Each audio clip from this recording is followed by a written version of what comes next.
All aboard. New tracks. All aboard.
Good evening.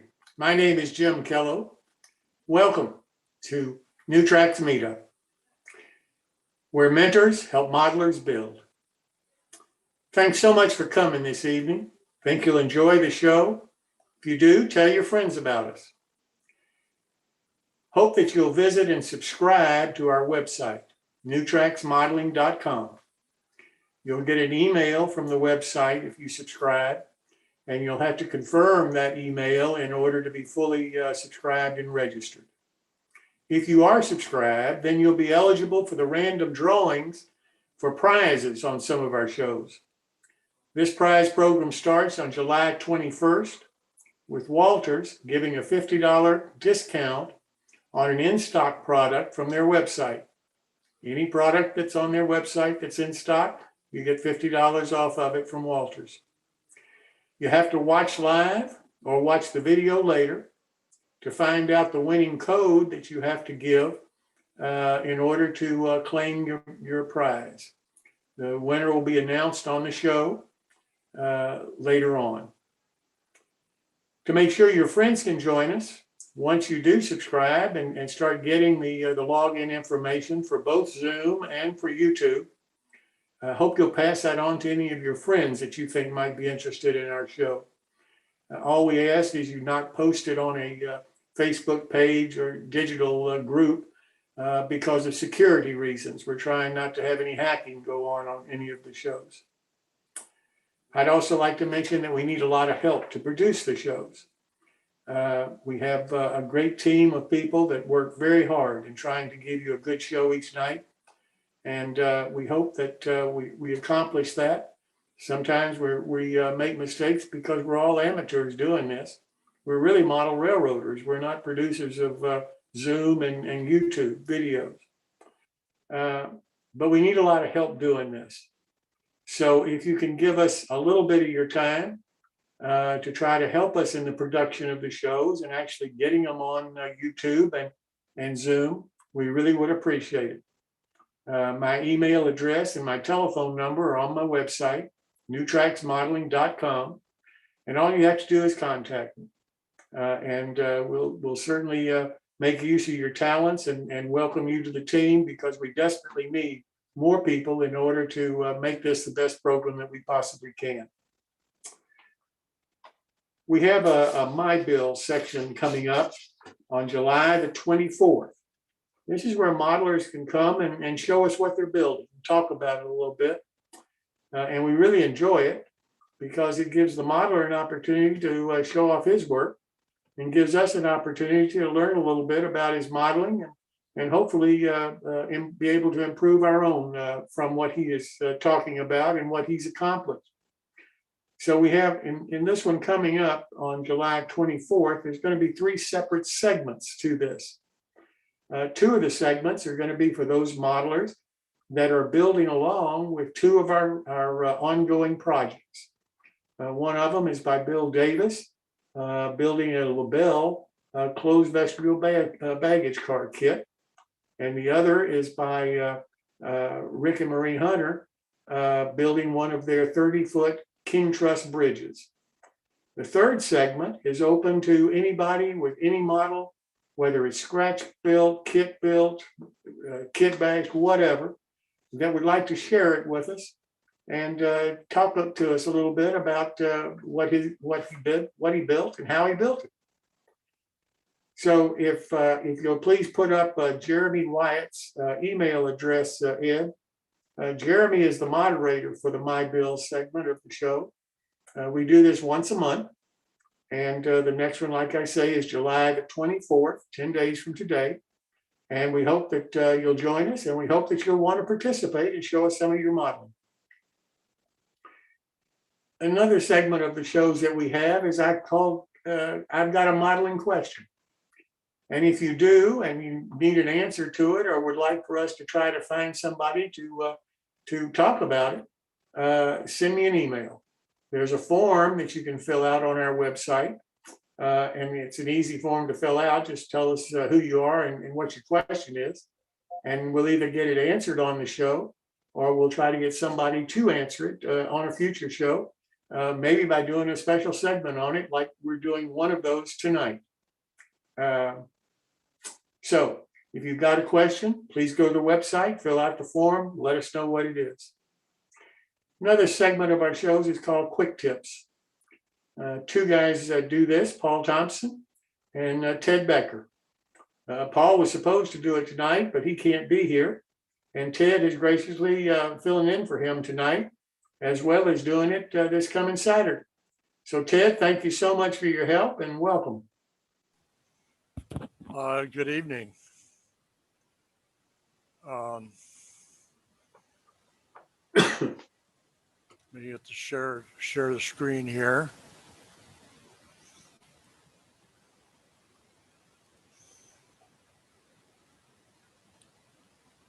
You see the telephones? You give me a nod, Ken? Yes. All right, good. Well, if you have a telephone set like this, an older one, and you're throwing it away, before you throw it away, tear it open and look what's inside. If you're into sound installations in DCC locomotives, I had a set, not the same model that's showing on the screen, but it was 3 handsets and a bass unit. And that yielded 7 speakers that appear to be suitable for DCC sound installations. There were 3 of them were just slightly less than 1 inch, and then 4 of them were about a 1 inch, and then 3 of them were about 3/4 of an inch. The ones I could see said there were 8 ohms, so they should work just fine. Physical appearance, they look to be as good a quality as any of the commercial speakers sold specifically for DCC. So that's my tip for tonight. There's a way to scrounge for speakers. That's it. Okay, thank you so very much. That's a great tip. Really appreciate you coming. Now we go to our special segments of the show. The first one is Martin Brechbiel MMR, who's building a very old kit. And Martin, welcome. I'm glad the storm has passed you. Yeah, it got out of our way just in time. Let's see. Okay, hold on. Let's get back here. There we go. Okay. This old kit, part 2. Well, it's old. It's roughly our vintage, give or take a little bit, depending on who you are in the room.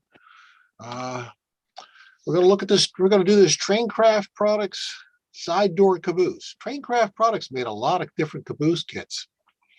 Turns out I actually have at least one more on the shelf somewhere, and there's quite a few of them that keep showing up at shows. So there's a lot of variations on them. And I may have to get some more of them because this one, I had a lot of fun building this one, actually. Okay, here are your instructions. That's it. No more, no less. You know, you may not need very much more. It's basically put it together. But you have to think about it a little bit, obviously, because there's got to be a lot in between each of these lines that's not being written down. So you want to think about it and map it out in advance. So it's a little sparse. One thing that's nice is this drawing is very close to O scale. It's very, very close to the actual car. So it does provide a template as to where things go or where things should end up or how things should fit. So this is actually useful, particularly for this end, and you can make good use of that. And of course, down here, paint with gloss enamel, 2 coats. Dry letter to suit. Well, we're not going to do that probably, but we're probably not going to use gloss enamel either. Okay, the basic wooded parts in the box. We have 2 sides with windows. We have 2 sides without windows. Those sides are about 3/32 or a little thicker plywood, and the scribing is probably pressed into it as opposed to actually milled into it. So it's plywood, so you have to be aware of the fact that it's going to be a little tricky cutting it. It's going to get a little messy, and you can see even these are a little rough. There's a floor, and one of the 2 ends, there's another end block underneath that. They're poplar, so pretty hard wood at this point after 50, 60 years. Here's your roof. We've got 2 grooves, slots. That's where the cupola actually drops into place. So we know where the cupola goes. There's a hole for the vent for the bathroom. There's a hole for the stove. So we know our smoke jack goes there. This is the roof. It's just embossed cardstock. You cut out the middle part, fold, and glue in place. We're going to upgrade from that. Okay, there's our floor, roof, and ends. And there's some sheathing that go on these ends. The ends are not scribed or milled. You have actual it's not 32nd and it's not 1/16 inch thick scribe siding. It's whatever it is.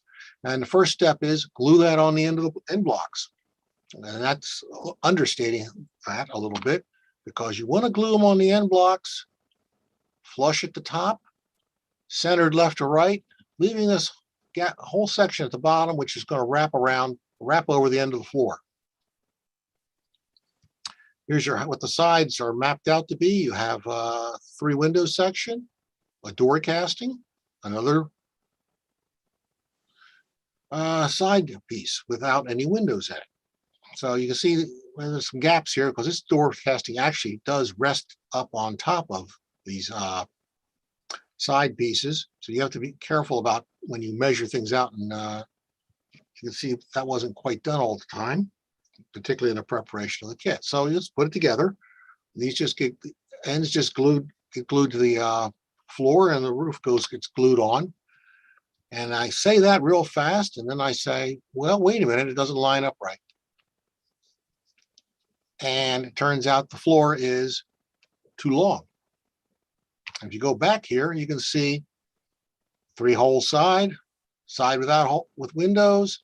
Here's the door, but there's about a 1/16 of an inch and another 1/16 of an inch, or so thereabouts, which, well, it's the same size as the floor. So when this gets set up on top, taking those gaps out, that floor is too long. And when you try to glue it together, you find out, oops, it's too long. So test fitting things in advance, rubber bands, always useful to try and make sure you know where you're going.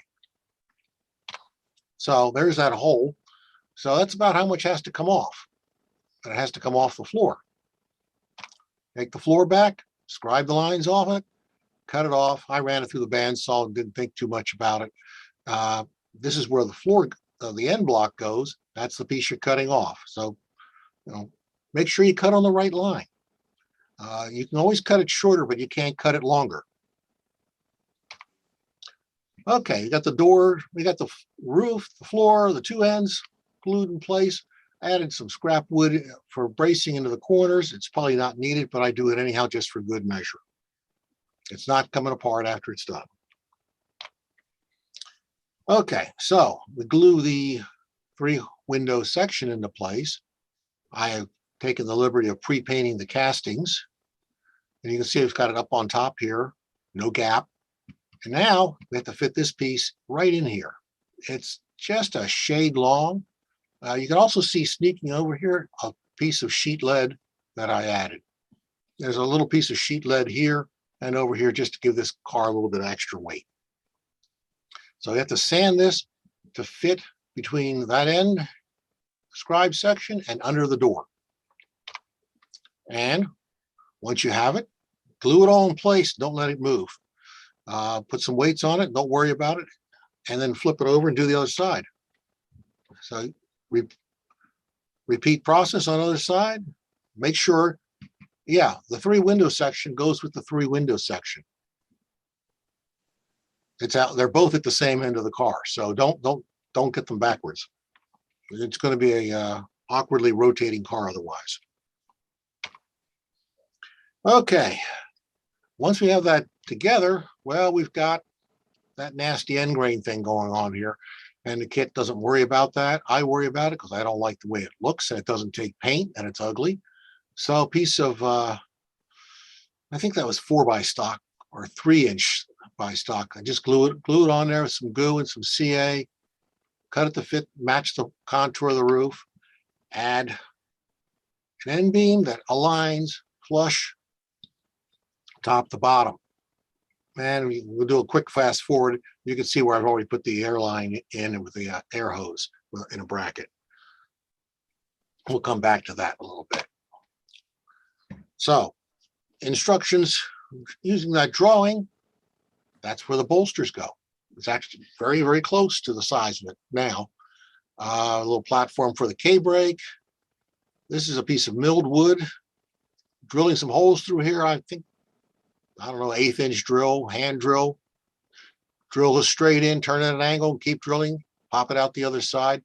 Still have to bend this 33 thousandths wire at an S curve and not break your milled wood. So it's easier said than done. I've broken a few in the past. If you break it, you just put some glue on it, put it back together, not worry about it. Okay, so we have our platform for our K-brake, and the end of the K-brake is drilled out to accept some linkage plumbing. So, yeah, you don't want to forget about drilling that out.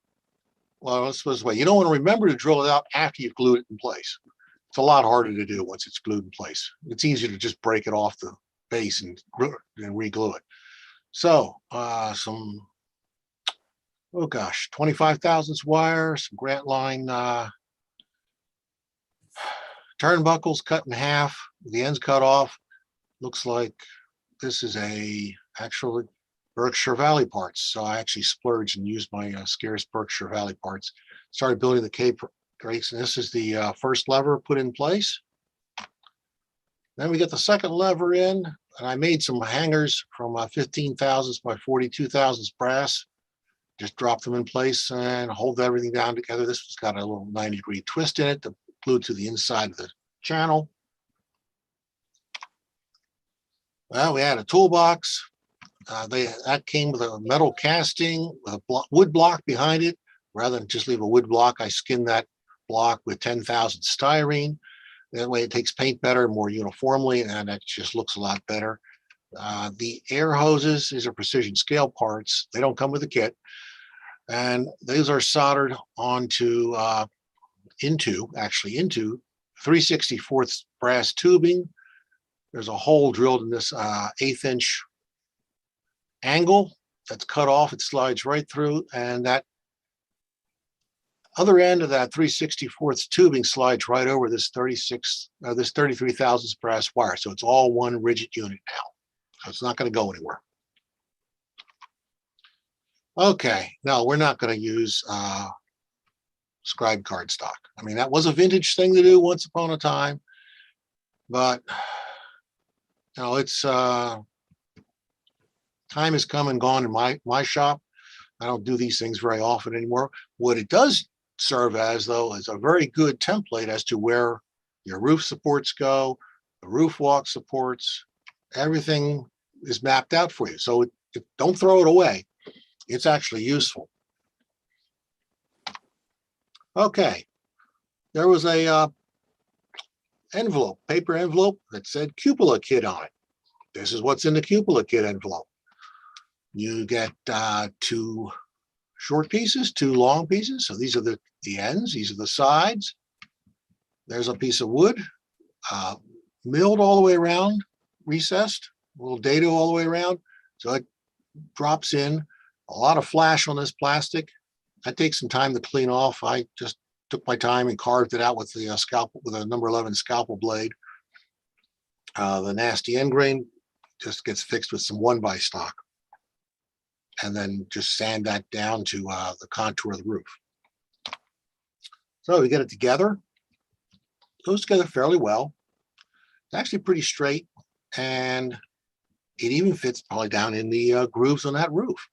So we covered up the end grain. I put a piece of scribe 32nd thick scribe siding on the top to give it a roof over the plain wood block. And you test fit it in that roof, and what do you know? They got it right. That's a relief. I mean, sometimes, you know, you're building a kit and you get to a point and you try to put 2 major pieces together, and it just doesn't go. And then you sit there carving holes and grinding things and cutting things. This slid right into place beautifully.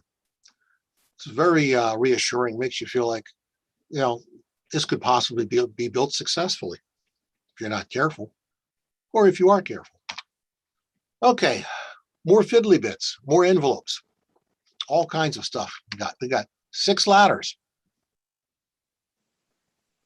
4, 6 ladders. 2 on each end, 2 on each side, and 2 on the other side. 3 brake platforms. That's not a mistake. You actually need all 3 of them. The roof corners for the cupola roof, stirrup steps, some grab irons, the vent, nice brass turned piece, a rather sad brake wheel, smoke jack, which we'll actually use, but I'll drill that out through here on my little drill press, get that done. Roof walk supports, and these are the grabs for around the doors, on those side doors, and those are going to go away because they're really big. That's like 36 thousandths brass wire, which is huge. And we're going to add some parts. Well, we're going to add a better brake wheel. It just looks nicer. We need a stirrup for the brake system, so we can tie that brake wheel, brake shaft into the K-brake system underneath. And we're going to, just for fun, add some polling pockets to make the ends look a little more interesting and not quite so naked and empty. And now that I've shown you all the fiddly bits, after getting the basic body put together and glued up and solid, I'm going to stop here until next time, and we'll do the roof, install the fiddly bits, and if I'm lucky and weather works out, I'll be back, and I might even have this car done next week for, you know, and then I have to think about what I'm doing the following week, which would probably be the biggest problem I've faced all year. So I'll stop there, and if anybody's got questions, and Yeah, once you know where I am, there's where I am. I have a question with the polling pockets. Yeah. When did the polling pockets become a thing? I know I think they way earlier than you might think. Well, I have no clue. So I've got a picture of the Cumberland Valley Railroad polling car. They had a separate car for doing polling with. That's on there. It's right in front of one of their H6s. So that's pre-1920 and probably closer to 1910 from the photograph. So Martin? Yes, Some sir. of the Colorado narrow gauge stuff had polling pockets back east. So it goes back that far. Well, I think I lost the year when you said how far back that was. 1880s. Yeah. So, you know, polling pockets and that stuff is actually a lot older than most people might think. And those are really nice brass castings. They come from Wiseman Model Services. Martin, how old is that kit?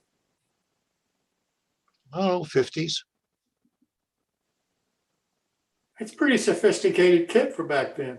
Well, people could actually think things through then too. It's very impressive. I mean, it'd be nice if they continued to do that today. You had to, you had to think things through better back then because you had to work with what you had. I mean, this is not a very complicated kit. It's just a couple of pieces of wood, some basic. I didn't mention it. The castings it comes with, they're lead, almost certainly. So don't eat the lead castings, children. But that's what you worked with then. Nowadays you just 3D print the entire side and be done with it. Martin, the couple of walls, you said they were cast plastic? Yeah, they're in. Well, yeah. Well, you can see One of the early injection. plastics. You can see the casting Mhm. flash on them, which is huge.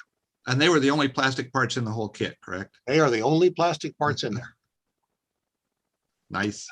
Yeah. So I've seen other train craft kits where they're also white metal, whatever white metal really is, mainly lead.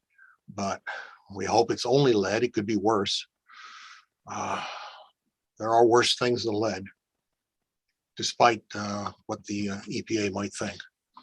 So Listen, Martin, I really do appreciate it. Thanks so much for doing this tonight. It's an interesting project. I think it's going to make an interesting looking car. I do too. I'm really impressed with it. Thanks so very much. Yep, glad to do it. Well, next is Bill Davis, who is doing a build along for us of a LaBelle kit of a closed vestibule baggage car in O scale. Bill, welcome. Hi. You hear me okay? Yes, sir. All right, let's hit the share screen here. Got this here. Share. Get this to the full screen. Where is that? There it is. Okay, so we're actually, I apologize for being missing the last couple of weeks. So I've kind of combined everything up. I'm going to try to wrap this thing up this week. I had some work issues the 1 week, and then just before time for the show, my water heater decided that, water should be on the floor. So I missed last week because of that. So anyway, I'm here now. So let's go see where we're at. This is where we left off last time. We'd worked out the corners of the roof, and now we're going to go on to detailing this roof and detailing this body out and getting it painted and finished up. So the next thing here we got going on is I like to, when I'm doing a passenger car, I like to get the tar paper look on the roof. And so I found that by using medical paper tape, it works out really nice, gives it a nice texture. So before I do that, I laid out the roofing. The spacing here is roughly every 3.5 feet. So the paper tape's about 4 inches wide. Let's look at, there's the paper tape. I get that from Walgreens. Actually, I got that from the hospital I used to work for with, 15, 20 years ago. So I have a lot of it around, but you can buy it at Walgreens. It's like 2 rolls for, I don't know, $4, and they'll go a long ways. And it's just a paper tape. Some comes with shredded edges, some comes with smooth edges. The one I had shredded edges, so I had to cut those edges off, at least on one side. But this paper tape you see here doesn't have the shredded edges on it. So now that part you saw before, let's go back to a second here. This part here where I had the lines laid out here, here's what it looks like now that I put the tape on it.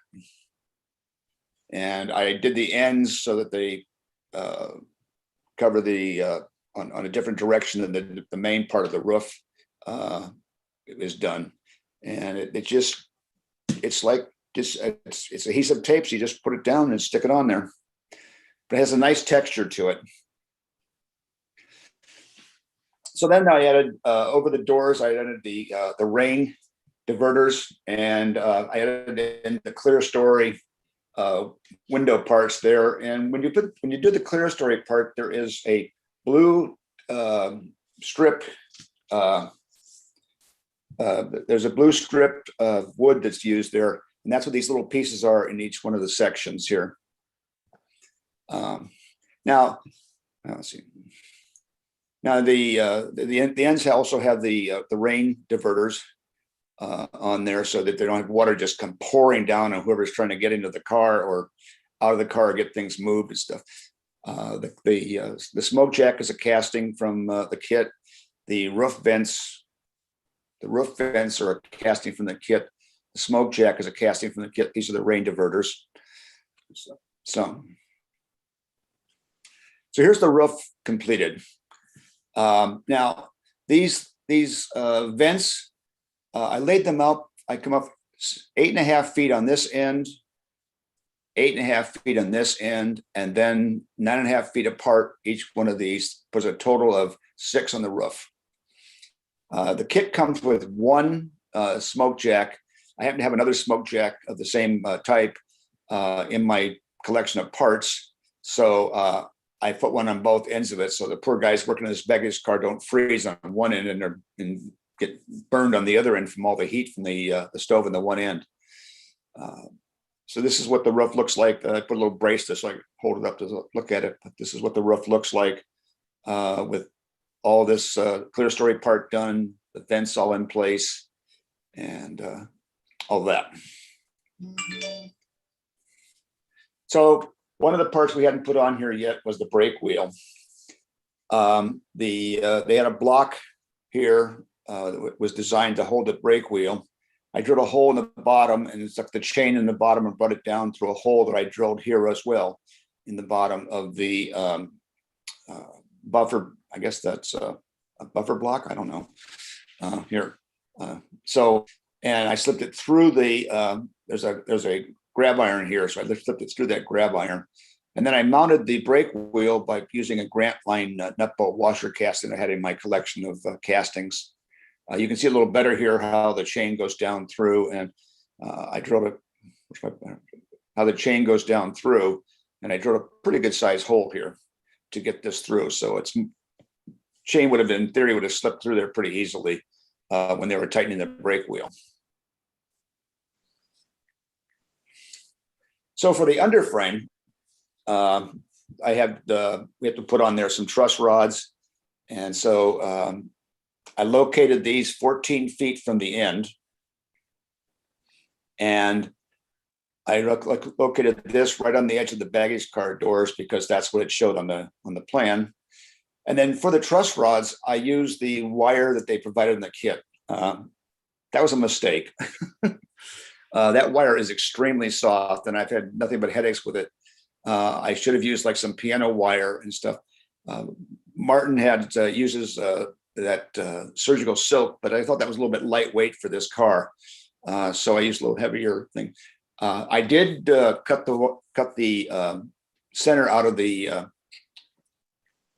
turnbuckles here. And I found that the way these turnbuckles are designed is they snap onto the truss rods. They don't go through it. And it's kind of a weird way it works out, but it did work out okay. For some reason, they had this plastic piece go across. I had a piece go across here. I used some 10,000s plastic there, or 15,000 plastic by 100 to make this piece across, or this brace piece across.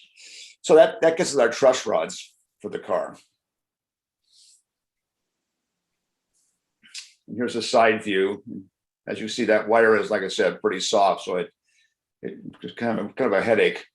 And I bent it more than one time. I had to straighten it more than one time. So I wish I'd used a piano wire instead of that, or some kind of steel wire.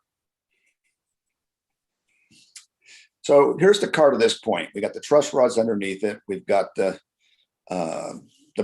brake wheel installed. We got the truss rods underneath. I painted this with Badger Pullman green. The roof is painted with actually a craft paint that matches real well for weathered black. And so that's it. So that's what that part there. The underframe is going to be painted the same way. So in order to put the steps on, let's go back a second here. In order to put the steps on here, there are steps that go here. I wanted to make sure they got to be in the center of the baggage car door. And so I added, I made myself a little jig. I like making little jigs for stuff. So I made this little jig to locate where the pins go to hold the steps in place. All that is a piece of 1/4-inch channel or 3/8 channel. I can't remember what it was, or maybe 5/16 channel, glued together, and the hole is still in the right location. And this is the correct length between the two ends of the baggage car door. And I just turned the model upside down, put that against there, started the 2 holes, and they were always in the same location. So everything came out to be the same on all 4 doors. So this has been installed now. Here's the baggage car step already installed in the car, and the gas tank underneath. So now I've added from there I added the brake cylinder and the air tank. I didn't go for putting all the rigging underneath there. I just didn't do that. Something I could always do in the future if I decide to do that. I added the end grab irons here. And this is what it looks like when it was painted black, using the same paint that I used on the roof. And that pretty much completes what the underframe looks like. And this is the finished model. I don't have a pair of trucks for it right now, so I made a couple blocks for it to sit on so I could photograph it. I will look.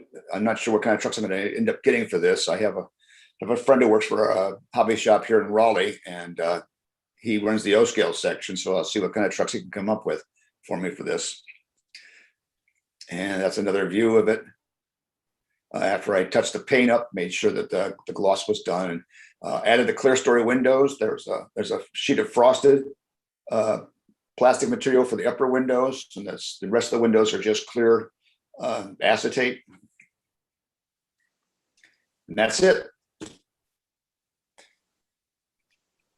Any questions, guys? Hello. Yeah, I have a question. Sure. Basically, I'm not quite doing what you're doing, but I'm doing like the combine from the 1800s and HO scale. Okay. And the thing is that if you notice on this end, I actually wound up painting the bottom or the bottom of the roof. But for some reason, the roof right where the smoke jack is, not sure if you can see it there, it's sort of curled up. Right. What would you do to sort of curl it back down? Is it wood? Yes, it's the LaBelle kit, but it's the open style, and also I asked for a more of a flatter roof to backdate it. Does it snap in at all on that side there, or? No, well, the thing is, when you snap it in, then all of a sudden the rest of the roof comes off. On the other end. Yeah. Are you going to glue that roof on? Or do you I haven't quite decided it yet. You might have to end up making a new roof. Oh, okay. Yeah, it looks like your wood's warped, and how to pull the warp out of that wood is pretty hard and stuff. If anybody else has got a suggestion, I'm willing to hear it myself, and things. But yeah, I found with my kit that there were some errors in how they were milling some things, and like one side they milled the insert for the roof deeper than they did on the other side and things. So there is some tricky things with doing a LaBelle kit and stuff. Hey, one thing you can try with that roof, I mean, your kit is already well underway, but I've done a thing where the roof is glued to the sides and ends, and that's a unit that fits over the floor and underbody loosely, so that if you want to do an interior or do your glass, you can do it by lifting the entire body with the roof off the underframe. But that means, in a way, dismantling your car. But that is another way to look at it. Yeah, because I went the removable roof route. Yeah, it's a harder joint to get, though. Yeah. I mean, I've had trouble with that on several models. Here, a trick that I have used on several projects is I actually mount the letterboard to the roof. Yeah. Yeah. So that when you stick the roof on the car, there's no gap Yeah. for the light to show through because it goes in. Right, Yeah. on both sides. Yeah, yeah, that's good. That's a good one. Yeah. So you might be able to do that also, is to make a plastic roof for it, sheet plastic roof, and make some pieces that will hold the shape for you of the plastic, and then add the letterboard to the side, and I would pull it all together. We have approached another. it. Oh, well. We have another member up here in Canada. Craig Webby built an awful lot of passenger cars, and he likes to be able to go in and maintain them because he puts lights in them and such.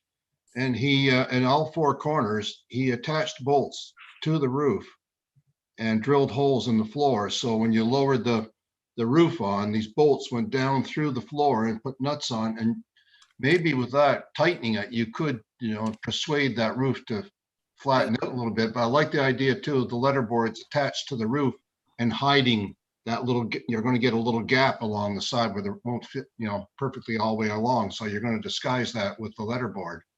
But Right. Ed, did that piece come with the kit, or did it warp after you painted it? It warped after I painted it. It was perfectly flat when I received it. Did you paint both sides or just one side? I painted one side, and I was trying to figure out what to do for the other, for the roof portion of it. So, do you think the only thing I can think of is that? I think that's why it warped. Yeah. Yeah. Unfortunately, you can't unwarp it. One approach to work with. Go Let me ahead. ask you this: what if I just put it in a sink and run some water over it for 5 minutes, and pull it out and get it good and wet, and pull it out and then weight both ends of it? Why won't that straighten it out? Because water doesn't want to absorb into the wood at the same rate. It's the way trees grow. One approach that I've taken, some of the old Ambroid kits that had a similar problem, is to clamp them completely and then use brass angle and epoxy. And by using a brass angle inside that nests inside the walls of the car, that not only straightens it out, but also gives you if you're careful, you get a darn good fit, that it's almost a snug snap-on lid to your roof, because I like the interior details and I like removable roofs, and the only real way to keep them straight is to put metal reinforcing in there, because wood never wants to dry the same way. And then as years go by, as we all know, our woodwork in the house tends to absorb moisture or lose moisture depending on the season, and that will warp, which is why doors stick and why car roofs always seem to spring out of alignment. Very true. Okay, Bill, thank you so very much for doing this. I really think you did a beautiful job building the kit, and I really do appreciate your time. All right, so come this fall, we're going to be doing a tobacco barn from Steve Millie's rail scale models. I'm not sure when I'm scheduled to start that, but that will be a little different project, and there's some different techniques I'll be using on that to build it. One of the ones I've learned recently, well, I'll save it for them. Okay. And one of the things too, I want to again mention, the people that have been building along with Bill, we'd love to see your photos and see your model, even if it's not totally finished, because everybody that shows us something on July the 24th will stand a chance to win another LaBelle kit of their choice. So that's a real motivation for you to come. And if you've been building along with Bill, I hope that you'll take the opportunity to try to win another LaBelle kit by showing us what your model looks like. And the same thing goes for Rick and Marie Hunter's 30-foot truss bridge, because they're giving a significant discount off of a future kit of theirs, if to the person who's drawing for people showing what their modeling is on that My Bill on the 24th of July. So I encourage people that have done the build along to really to come and participate in that show. Thanks again, Bill. All right. Next, I'd like to go to Earl Hackett, who's going to again talk to us about 3D printing. Earl? Okay, there we are. We're on mute and share. Okay.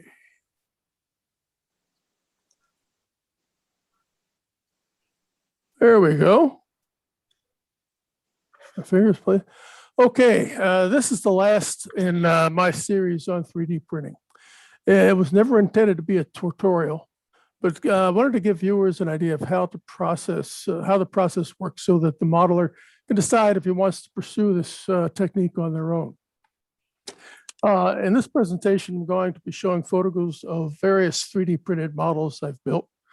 Most were constructed with Shapeways fine detail plastic. A few were printed on my Illigu Mars 2 with Cereatech build resin, and I'll point those out. In a few instances, I can make direct comparisons between the two techniques, and you'll see those too. There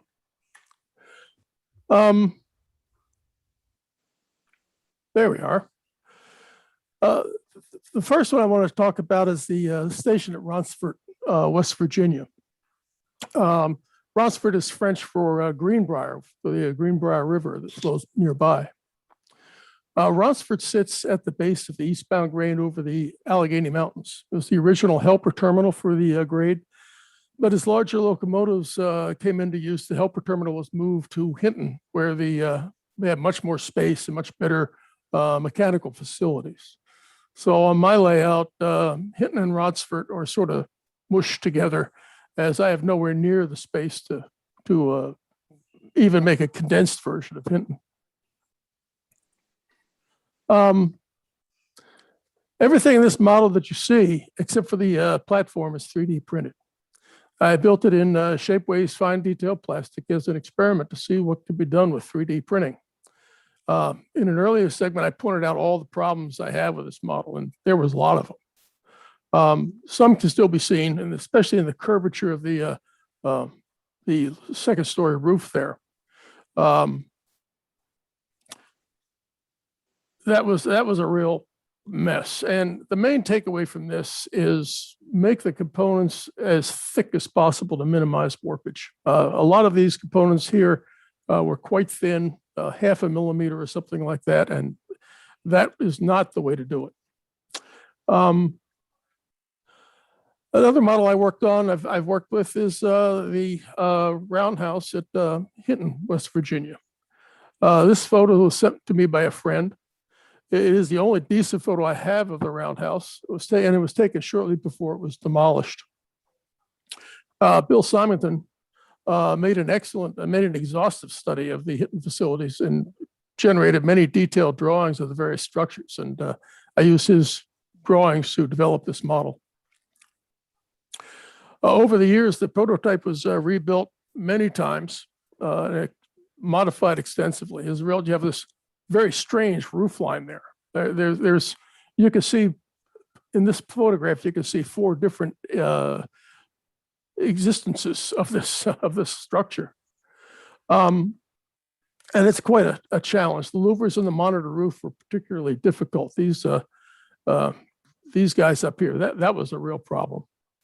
And all the windows are custom built. These are this shows the backside of stall 17. This is one of the long stalls that was built for the Alleghenies and the 2882 Simons. It's a good example of custom built windows. Now, all the window components were cast from masters that I cut on my mini mill. And it was a complicated process. I'm not going to go into that. The red color is close to the as-built color for the C&O wood structures, but it still needs some heavy weathering. The red components are pigmented epoxy. Pigments were from Big Blick Arc Supplies and were hand milled into an epoxy resin. The pigmented resin was used to cast the heavy frames on the side molds, and another set of molds was used for the window sashes. Finally, the sashes were mounted in molds that were cut to half their depth. So they actually had insets where the sashes would sit into the molds, and clear epoxy was poured into those molds and then capped with a release sheet to create the windows. This is the smokestack on that chimney. Again, this is the cap stack and base are all 3D printed. The connecting rods are brass wire. The window frames and louvers are cast in a single part. And then from a mold, this is a 3D printed master from Shapeways. The windows are my usual double cast epoxy. And the wood truss, now this is pretty extreme. The wood truss seen through the window is an American basswood that I milled from a tree I cut down when we were building our current house. So I have a lifetime supply of basswood. The roofing material is 00 silica sandblasting medium, and it's just glued down with flat black interior paint. Now, the roundhouse doors, they're all C&O roundhouse interiors, floors, beams, the whole thing. We're all painted white to maximize the light inside. Now, this shows a couple of things that are unique to C&O. The roundhouse doors were extended almost out to the edge of the turntable pit as the things were being built and modified. The original doors were barn doors, and they would close in this way, like this, forward toward the pit. When the big Alleghenies and the 2882s came in, they had to extend a few of the saws, and rather than keep these barn doors, they put in roll-up doors here. So you had different doors for those extra long stalls, just to clear the tender. Another model that was a common site on the C&O were the Pogue water columns. And these things were really big. The top of that base here, that's about 6 feet high. Overall, they were about 15 to 16, 18 feet high rather. And all that depended on the needs of the railroad. They just changed the length of this standpipe here. Now here you see two of my models. These were both printed from basically the same file. The one on the front, the white one, is unpainted, and it's from Shapeways. The one on the back is printed on my Illigu printer. And because you have all those supports, you notice that I put the supports where you can't see them, because they do leave a little dimple, and you have to be careful about where you allow those supports to be present. This is the final model of it, and it's painted black. I'm going to have to go back and redo that. It turned out to be a tiny bit too short for the H8 tender, so it's going to have to be on a little bit higher mounting block than that. Another model that I've worked extensively with are the C&O cantilever signal bridges. These are classic C&O structures. Here the model. This is the model of it. This is the small signal bridge. The bridge structure is printed. The main, all the lattice work and all that stuff is all printed. The signal masts and faces are castings from epoxy castings, and the maintenance platform, ladders, railings are all etched in 0.4 millimeter phosphor bronze by PPD Limited in Argyll, Scotland. If you have any etching you want done, go to those guys because they're really are the best in the business. They do an excellent job. I've never seen anything quite as good as those guys. This is a comparison between the two small signal bridges. The one in the foreground is printed on my printer. The one in the background is Shapeways. And there's some small differences. You can see maybe the Shapeways rivets are a little bit bigger than these. They're printed from the exact same file. There was just the same STL file that in both cases. But you can see some slight differences. As far as I'm concerned, they're very comparable. There's not much to distinguish between the two. The large cantilever bridge, I have not installed any of these. And this is just the basic framework that I printed. It's again a Shapeways print. And one of these days I'll build one. This is a small cantilever bridge. It's installed at my Coal Creek interlocking. And I think it looks pretty darn good when it gets on the layout.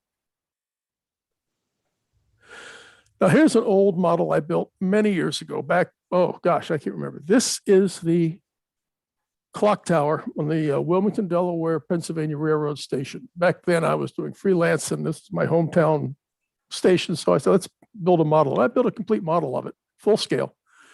And I just used this, brought this in to show the brickwork, because that's the next thing I'm going to be talking about. I used design preservation brickwork for the base part, and everything else is hand carved. And we finally made I made a master for it, and all four sides were cast from that master. Now here we have another example of brickwork. The main sheet there is N-Scale Architects Flemish Bond. The round rosette up here and the louvers are single print from Shapeways, and they're fine deal plastic, of course. This is one piece. Again, the outer frame of this was all except for the brickwork here. And I'll have to tell you that I think I may have actually carved these things in hand on my mill. But this again is my usual, what I was using at the time, multicasting epoxies for that window. Now,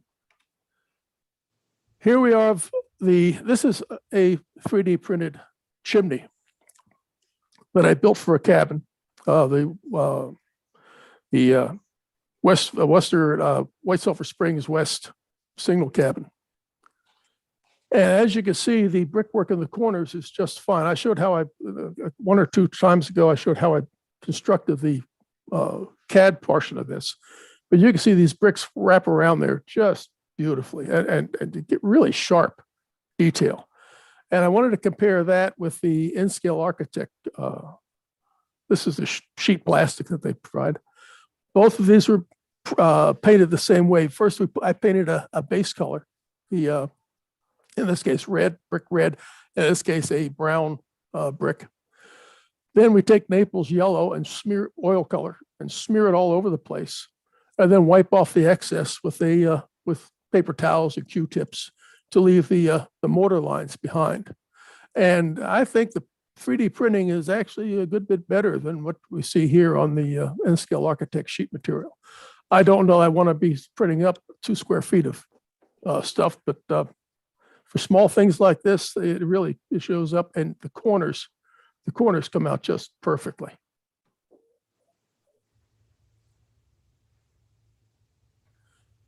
One of the more exotic things is you can print gears.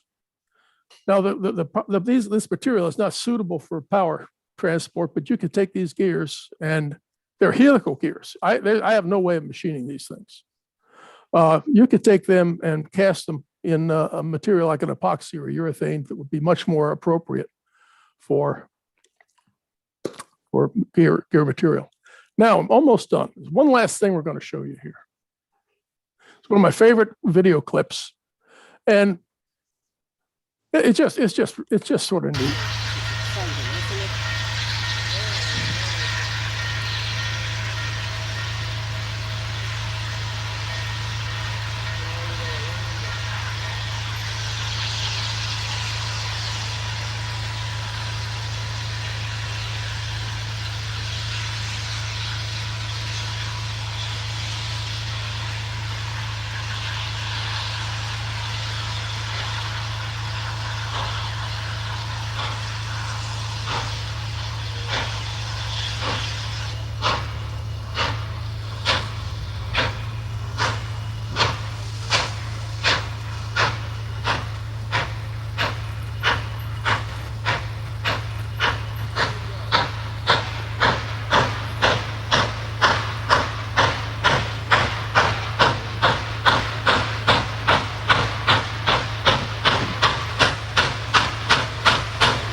Yeah, I just had to fade out that pickup truck. And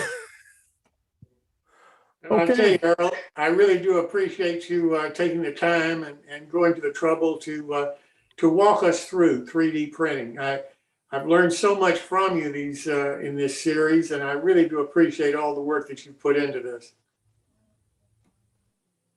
All right. So next, I'd like to go to Kris Blackmarr, and Kris is going to show us some of his modeling. Kris, welcome. Hi there. Let me go on ahead and try to share the screen here.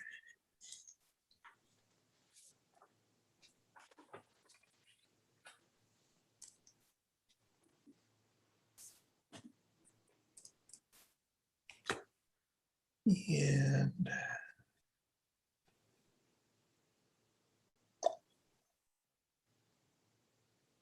I think you guys have got it. I'm not sure.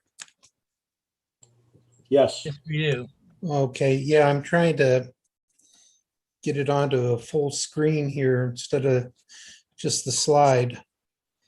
Are you seeing the notes, by the way? No, we're not Yes. seeing the notes. Okay. Chris, if you go down to the little monitor image next to the slider in the bottom right. that. Okay, got it. Okay.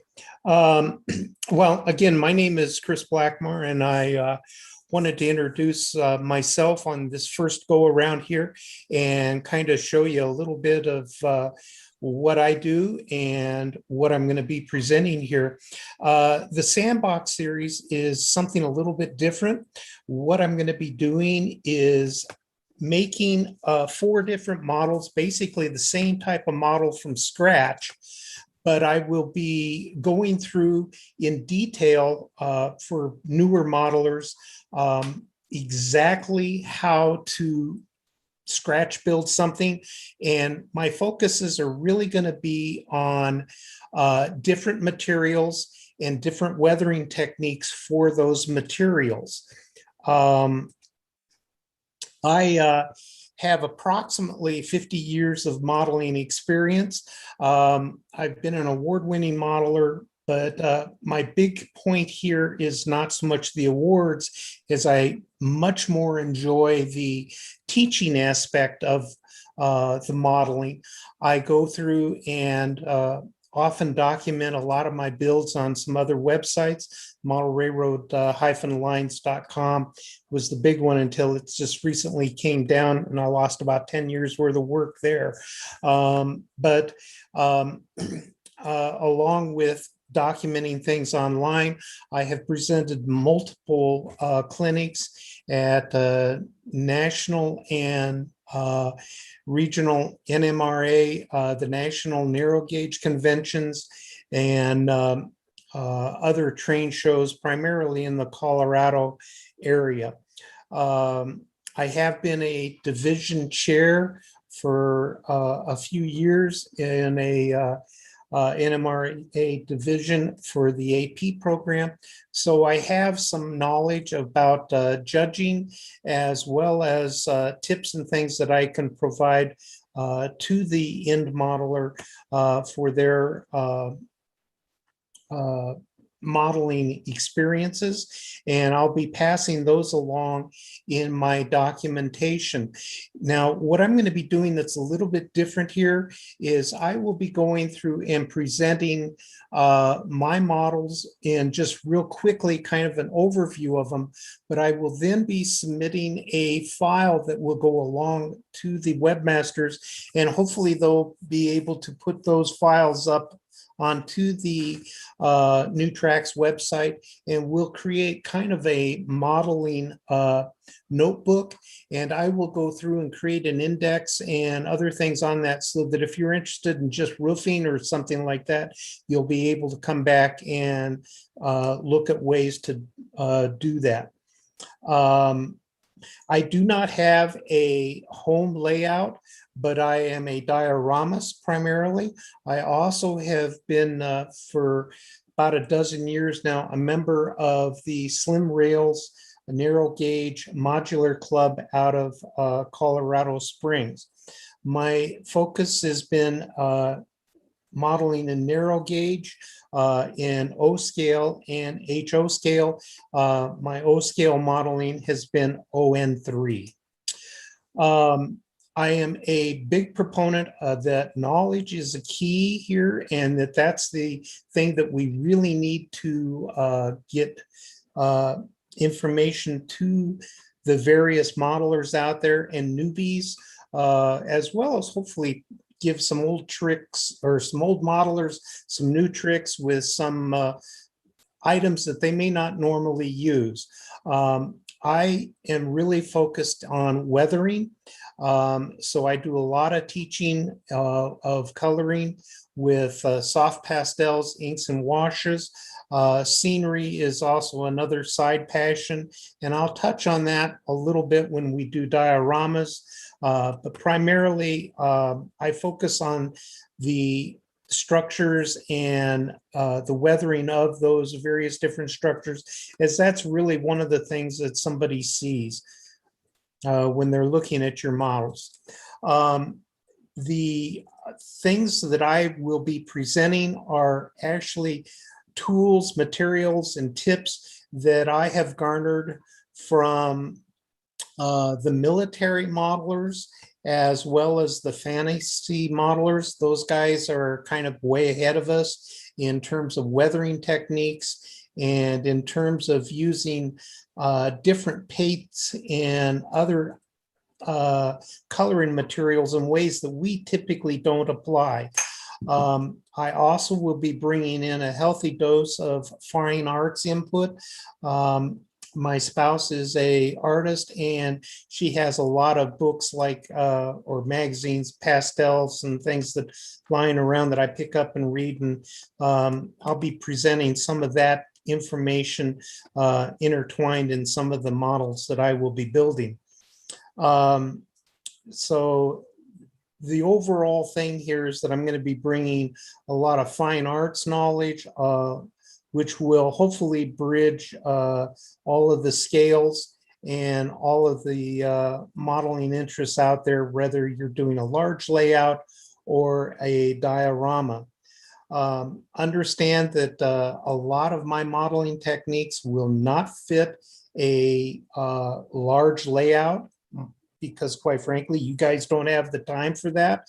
But if you do one or two structures that are close to the leading edge of your layout, then the viewer's eye will naturally transform that information that you have seen onto other models in the background. And so it'll give your overall layout a much more completed look.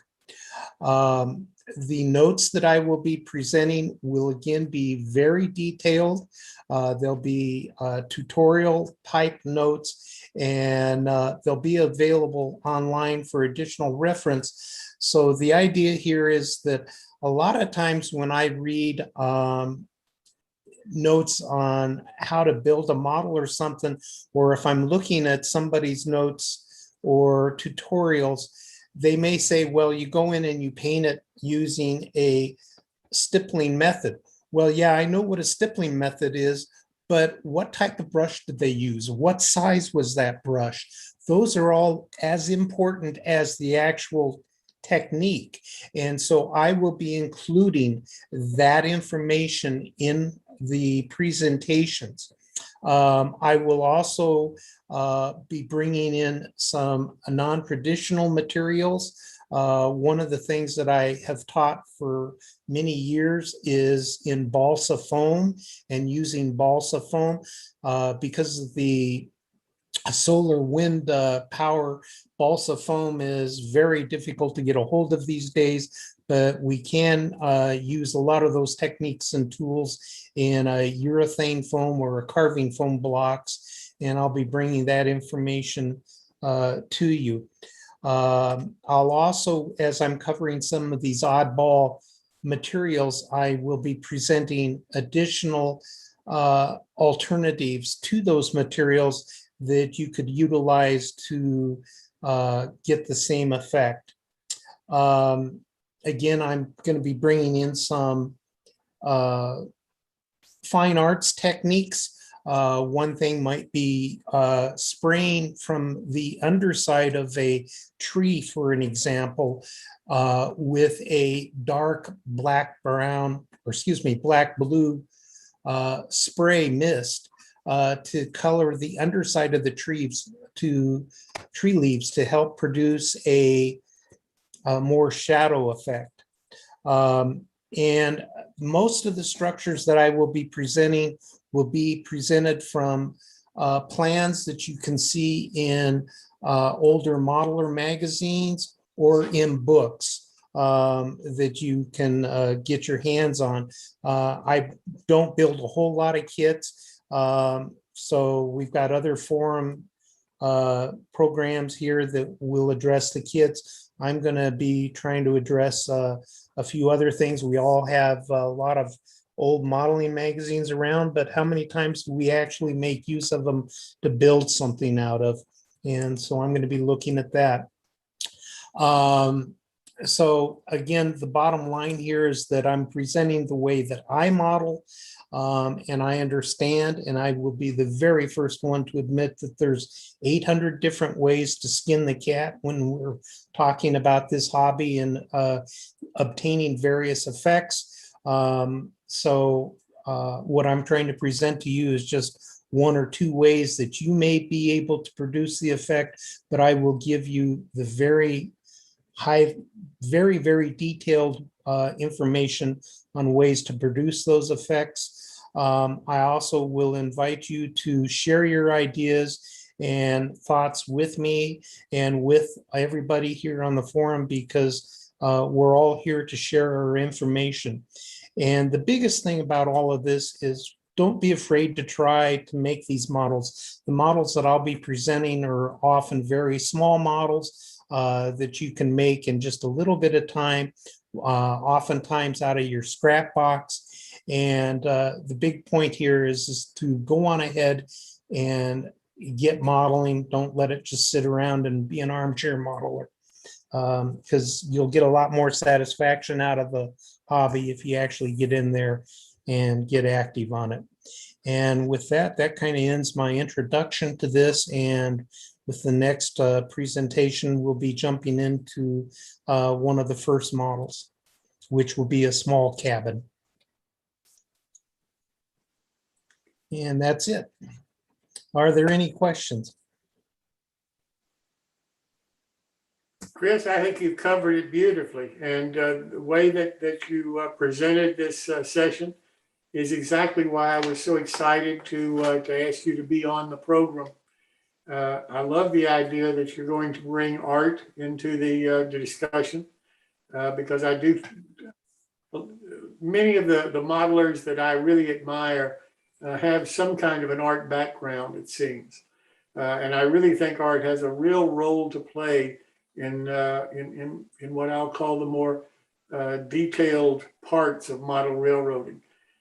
So I really am enthused about that, and I like the idea of the different hobbies being involved. It's one thing to be able to build a model. It's another thing to really turn that into something that is an eye catcher. And what I hear in your voice and what I sense in your modeling is the eye-catching part of model railroading. And I really do appreciate you taking the time and going to the trouble of doing this with us. I'm looking forward to it. Well, thank you. And I'm looking forward to trying to present everybody with a bit of knowledge and things to assist in their modeling efforts.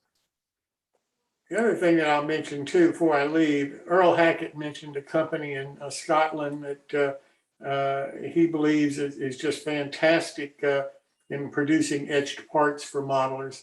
And I would have to agree with him. I've talked to the company and invited them to be on one of our shows, and they've agreed.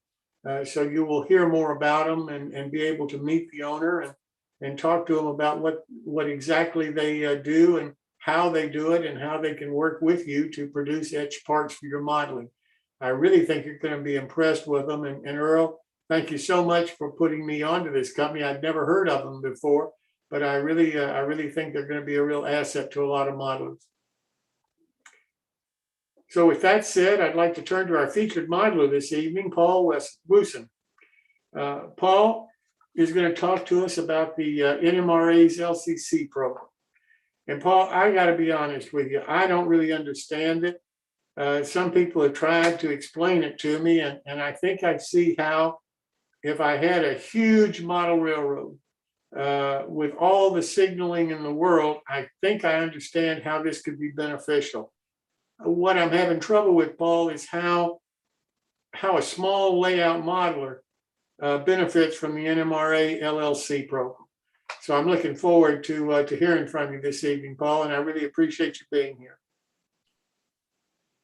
Okay, well, I think we got me talking now. First of all, I'd like to say, before I get into the presentation, because the presentation gets a little technical in that, and to answer some of your questions, a lot of things have happened in the area of accessories that have gone into being hooked up to DCC or being hooked up to the just power. We see these LED devices hooked up, many different proprietary systems that have been put together to allow people to put in lights and put in signals and so forth. And unlike the issue that we came up with for controlling our models when running on the track, DCC, where there was some consensus and people followed some standards to make everything work together. Most of the individual lighting devices, lighting buildings, lighting signals, controlling different things have been done by different manufacturers and are not compatible. And so when we get into looking at this, we look at it, we'll see there's modules that you can put together and large layouts. Yeah, you'll see at the end of the presentation, there's a pretty large layout down in Arizona that is completely LCC, but small layouts can benefit. If you do nothing more than build a passing siding with a couple of LCC devices and put full signaling. You know, we talk about having foreground models. If you had your passing siding right near the front of your layout, small layout, passing siding, you're going to have a couple of turnouts, and you want to have complete lighting for it. The LCC controls that you can get and put together, I'll show an example of that this time around, and we'll get into it a little bit, but you could have, you know, extremely nice models of signals, tricolor, multi-head signals out there at your passing siding on each end, and all controlled by the dispatcher and by the fact that you've got occupancy on the track itself. So all of these things can be taken care of, but the main thing that I want to emphasize is that LCC is next to, and I'll be saying this again in the presentation, but LCC runs next to the track. DCC runs things on the track. LCC runs your accessories. And one of the things that would, you know, we'll probably hit on, and I'll kind of zip through it, is that you don't have to get involved with using your DCC controller to control your turnouts or to control different things on the layout that are not running the actual locomotive. So you don't tie up bandwidth on your DCC systems. You don't tie up other use of the DCC system. You might not delay your whistle by someone else switching a switch and things like that. You use the push button controls or the LCC control systems to go with this. So let me go in. Let me first of all see that I can get my screen displayed here. We tried it out and it worked. And we'll go on into my presentation, but feel free to jump in and throw out some questions here. I think I'll hear everybody and everything else. So I'm going to go down here to my share screen and go here and back up to my first presentation. And this should get us going with the question of what is LCC. And first of all, I have to throw this up here because LCC is actually a registered trademark or registered trademark of the NMRA. And if I use it and I make presentations, I have to have approval of the General Counsel. This was presented to me early last year, right before the pandemic, when I was doing a live presentation, and that there was some issues of having LCC and the logo and so forth. So I made some quick connections, and the General Counsel gave me permission to do this as long as I put this statement up here.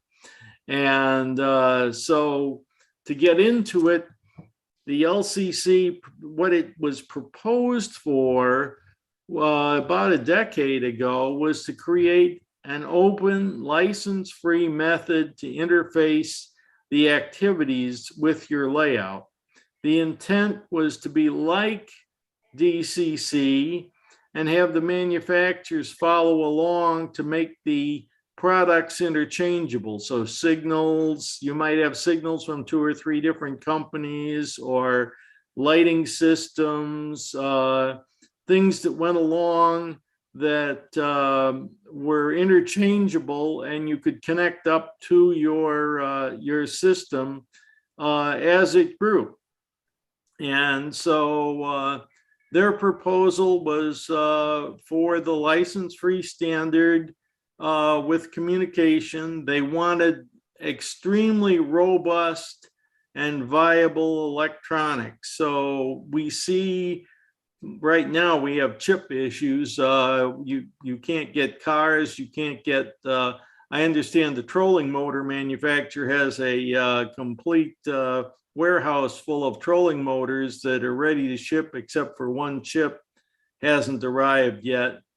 The concept of peer-to-peer design was built into the LCC requirements so that it didn't require a central control. You didn't have to have a computer controlling it. You have to have a computer, though, to set it all up. And any 2 manufacturers could exchange equipment, could exchange data back and forth because there's inputs and outputs, which we'll get to talk about here in a minute. So what all is it? Well, it's we call it a super highway for accessories for your model railroads. And it provides a language to talk to the accessories for functions, things like turnouts, block detection, signals, road crossings can be set up to detect trains coming and have and actually control the flashing lights or bring down your gates. You can have building and structure lights that can be turned on or turned off with a real-time clock that sends a signal down through LCC. I'm not going to get into all the details of how it all can happen, but you know, with controlling your turnout motor, you might have a reverse loop that you need when the caboose clears the track. It will flip the reverse, it'll flip the motor, and you're ready to come back out. You can have the signals that are associated with that change if you set the functions up using these cards. And then if there's a grade crossing, the grade crossing goes off as the train approaches and will stay on until the train leaves that block. As I say, building lights, ambient lights, if you control the color of the lights for day and night, again, a real-time clock function, you can change that by sending signals over your LCC. These are all things that you can do. You can interface, you've probably heard or read in the magazines, the Arduinos and the some of the other small computers, PICs and things like that were presented at National last year, and the Raspberry Pi. You can interface to all of those things. Here's a basic idea.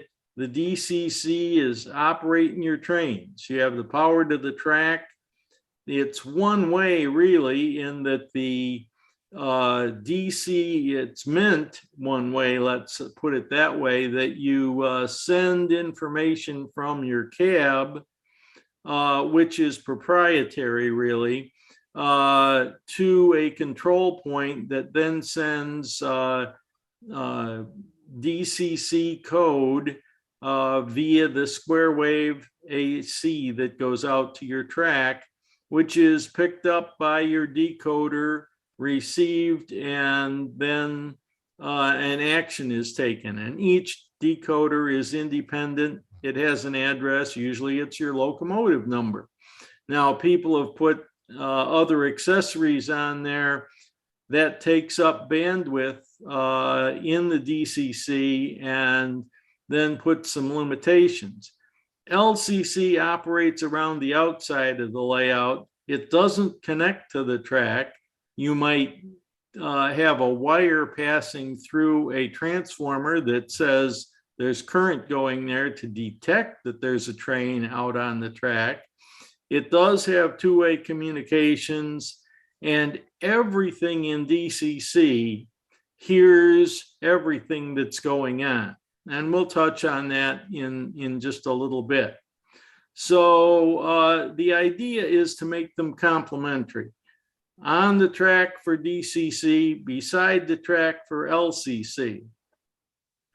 On the track, it's master slave with fixed addressing. Beside the track, you have the LCC, which can be bidirectional.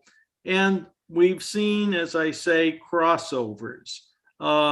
There's a number of companies. I mean, you know, you got LocoNet, you got CMRI, who's been around for a long time.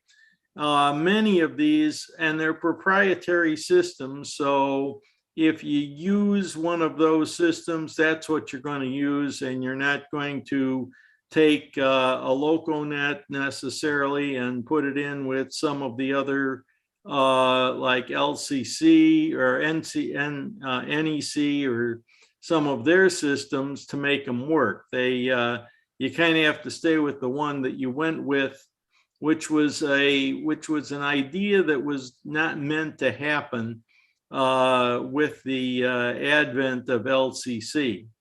I'm going to skip through here in that, yes, we know how this is all designed, and that we have command stations and so forth that are proprietary, and then they send out a signal that is according to the NMRA standard.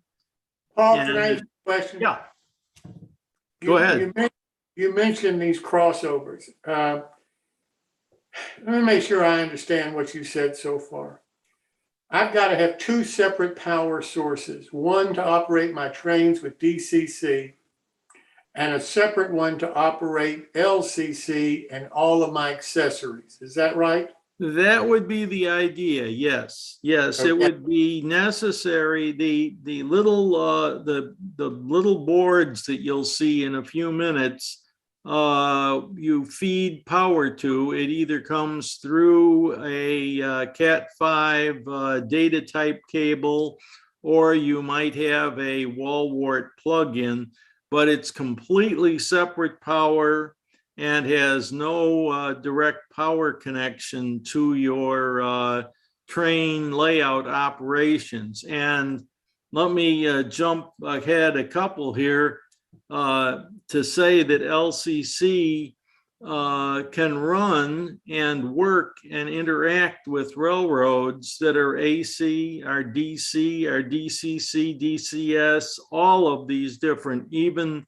the dead rail can be used, and you can hook up your accessories to work with any of these systems and have no direct connection. As I say, to detect a locomotive or the cars that have resistor wheels in them to conduct a little current, you have a small transformer that the wire passes through on its way to the track. So it doesn't connect to it, but it detects the fact that there's current flowing through it so that you can say there's a train or part of a train, if you will, on that particular track, thereby either setting a signal, setting your grade crossing or something like that. But it keeps everything completely separate. And the reason you can say that LCC can operate with all of these track powers is that LCC has nothing whatsoever to do with operating a model railroad. That's right. And the detection circuits you're talking about have absolutely nothing to do with DCC operating the model railroad. All that is a separate accessory that has nothing to do with the operation. Is that right? That's correct. As I move ahead here, we'll get one picture where you'll see these little orange donuts that you can pass a number 12 or a number 14 wire or whatever you're using. You don't do a lot of looping because they're sensitive enough that they pick up the fact that there is current passing through going to the track, and that sends a signal back to the LCC, which creates what we'll get to here in a little bit, we'll call an event. Gotcha. And so you're going to see that there's two things that happen with LCC. It's looking at your layout, and you may have a control panel, and you're going to create events by having someone push a button or by having a train move on to a section of the track, or a timer go off and say, it's time to turn the light on in the bathroom on the second floor of that building. And you can have the LED come on there for a random amount of time in the middle of the night, maybe 3 nights a week. We actually have one of those working down in Arizona that way. But that's not the railroad. It's part of the layout, and the railroad can cause things to happen, or the operators can cause things to happen, or just the fact that things are moving on your layout. A train is moving along, can create an event, and that event that happens, and I'll just talk about it here a little bit. Okay, before you do that, let me go back one last time. Yeah. You talk about the proprietary systems. LocoNet, I think, was one of them, and I forget the other ones that you had on that. Right. Yeah. Slide. So, as I understand it, LocoNet If you're using LocoNet, in effect, LocoNet becomes your LCC. Yes, that's what they're doing. And the problem becomes that as you get that to being bi-directional, and what you've done is you've taken your train control system that you're running your locomotive. And let's say there's 4 or 5 or a dozen people running locomotives on a layout, and you're getting other activities like turning switches or detecting the fact that there's a train on the track. That information is having to be sent over your network, and that takes up bandwidth. So as things build up, you lose bandwidth for running your trains. And the effect tends to be, and you have to get to be a bigger layout really to have this really show up. But the effect is that you end up pressing your let's say your number 5, which I ran into yesterday at a layout, for calling for a grade crossing. Now, it might have detected the grade crossing, the gates are going down, you press the button, but all these other things happening on the network, you might be halfway through the grade crossing before the engine gets the DCC signal to run the program built into the decoder on the DCC that gives you the grade crossing. Where if you didn't have all this other data running around in your system, running other than talking through the track to your trains, you'd get faster response.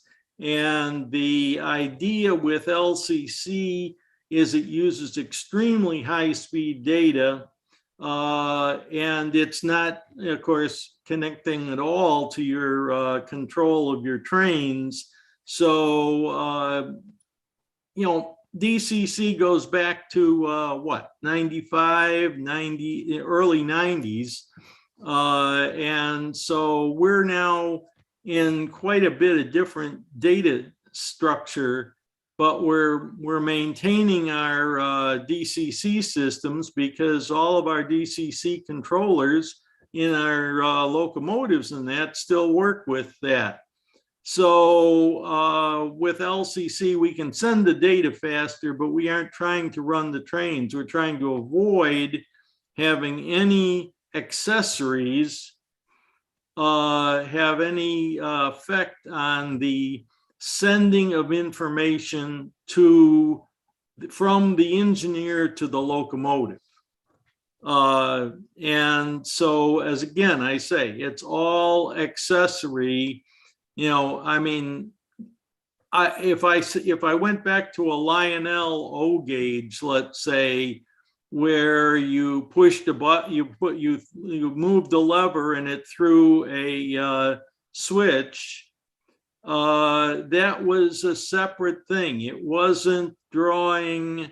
It wasn't sending information through the track. The track was getting its information from your power pack, and the throwing of the switch was separate. As we get into typing an option or a code on our DCC controllers, we're sending signals over the same data system.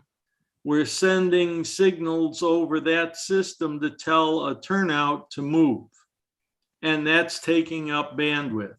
So by separating the accessories from running the train, we keep the DCC pure train operations, pure control between the engineers running with their throttles and the locomotives responding to it. Does that answer your question a little bit? That totally does. Thank you. But Paul, that only addresses a very specific vendor-based system. And the bigger control system out there is based on, CMRI, Right. and that model, which is a different model. So, I think that's more what one should contrast to as the Okay. other option. Yep. Yeah, and it is. And I followed CMRI from the beginning. I've been involved in that. I've got all the books on it. I've got all the operations. The interfaces in that are a little different, and it uses a control. I think the issue there was that was basically a proprietary information. I really like CMRI. Well, I like CMRI from the beginning. As I've gotten exposed more to LCC and what's available, and as we get away from the CMRI base systems and trying to keep up with the programs and so forth, that's where I see difficulties there. Yeah, I think there's a discussion that should be had because LCC has only, I think, one manufacturer. And well, there's more than one, but there's only one I can RR buy. Circuits. RR Circuits right now is the only our one you can buy. major- But I guess what I'd say is, and let's not have it right now. Maybe we can have it at the end. Sure. But the reality is there's a very significant architectural discussion that is fundamentally different between the two systems. Yes. And I have yet to have anyone articulate the benefit of that architectural decision structure, especially in large layouts, and even to a great extent in small layouts.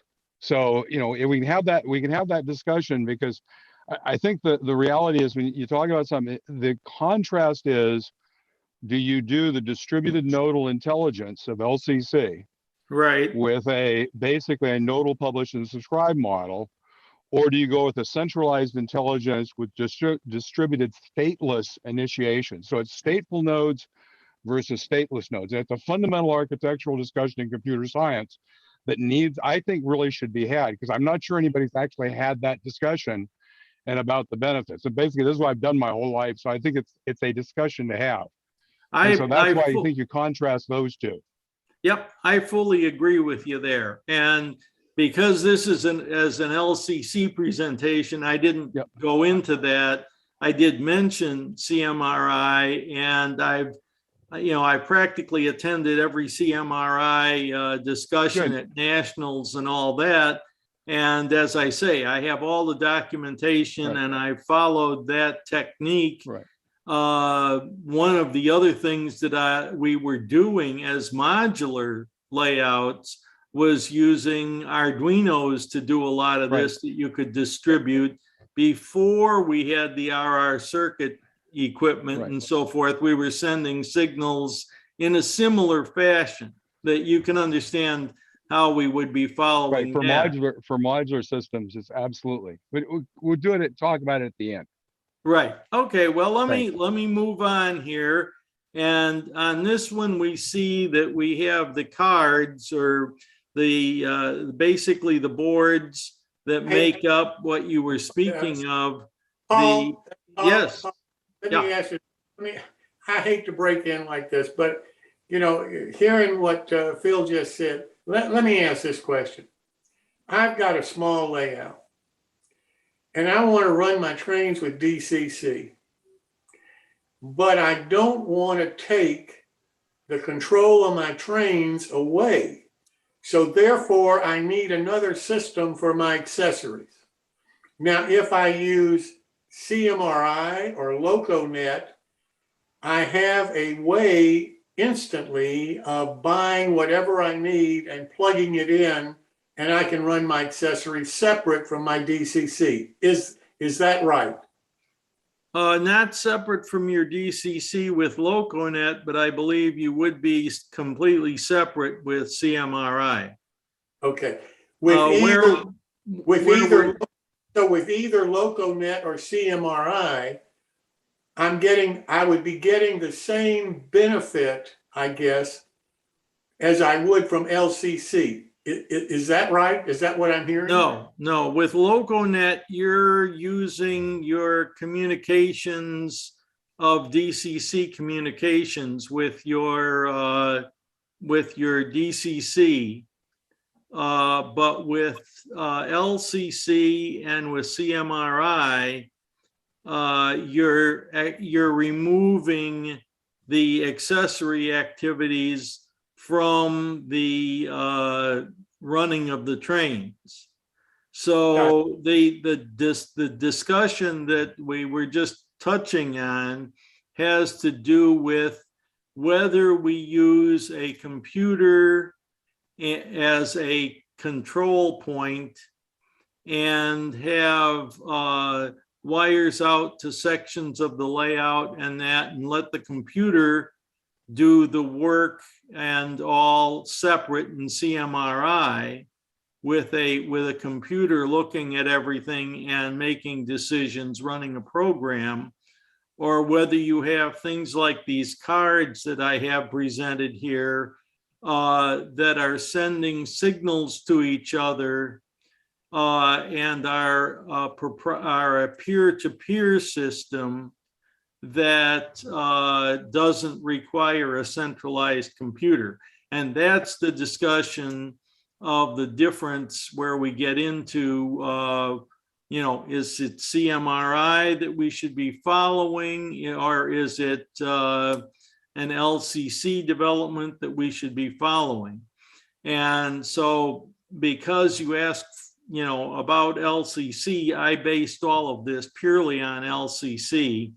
And didn't get into the idea of, the contrast with CMRI, except that CMRI is using a centralized computer, and the LCC is a peer-to-peer system. Gotcha. And so, but both of them accomplish the same thing. yes. Gotcha. Yes. Okay. I'm sorry. I'm sorry to interrupt you.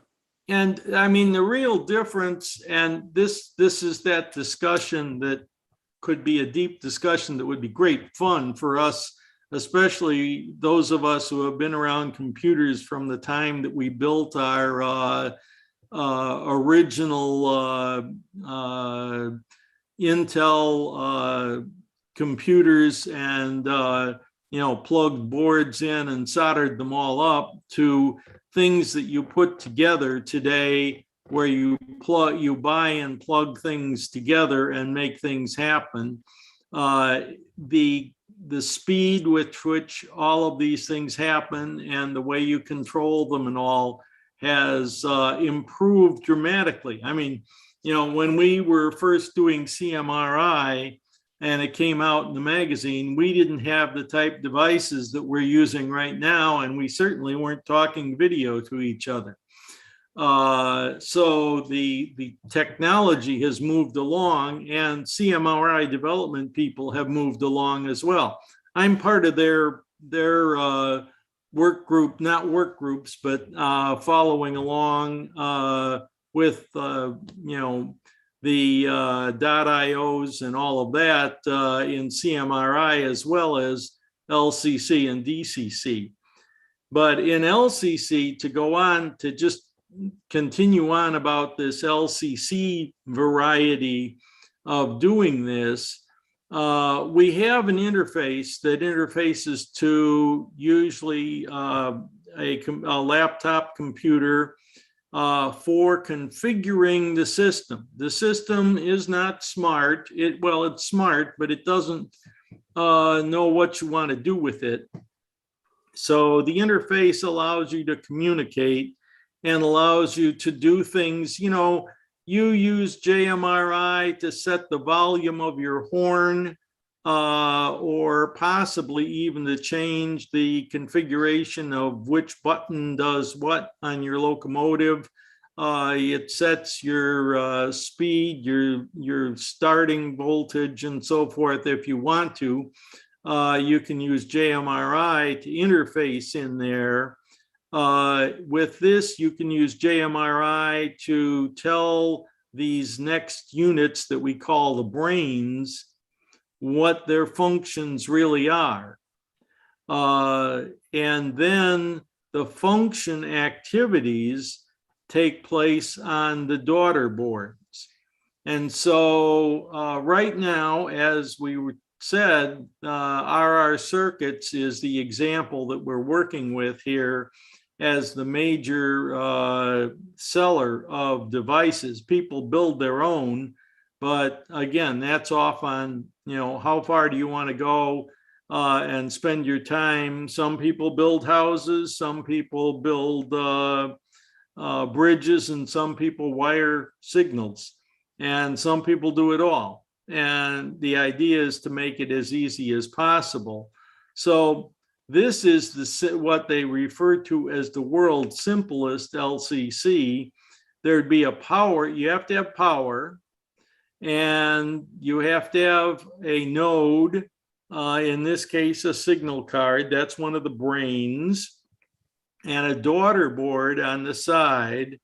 And then to communicate with it, you have a buffer to talk to a computer to set it all up.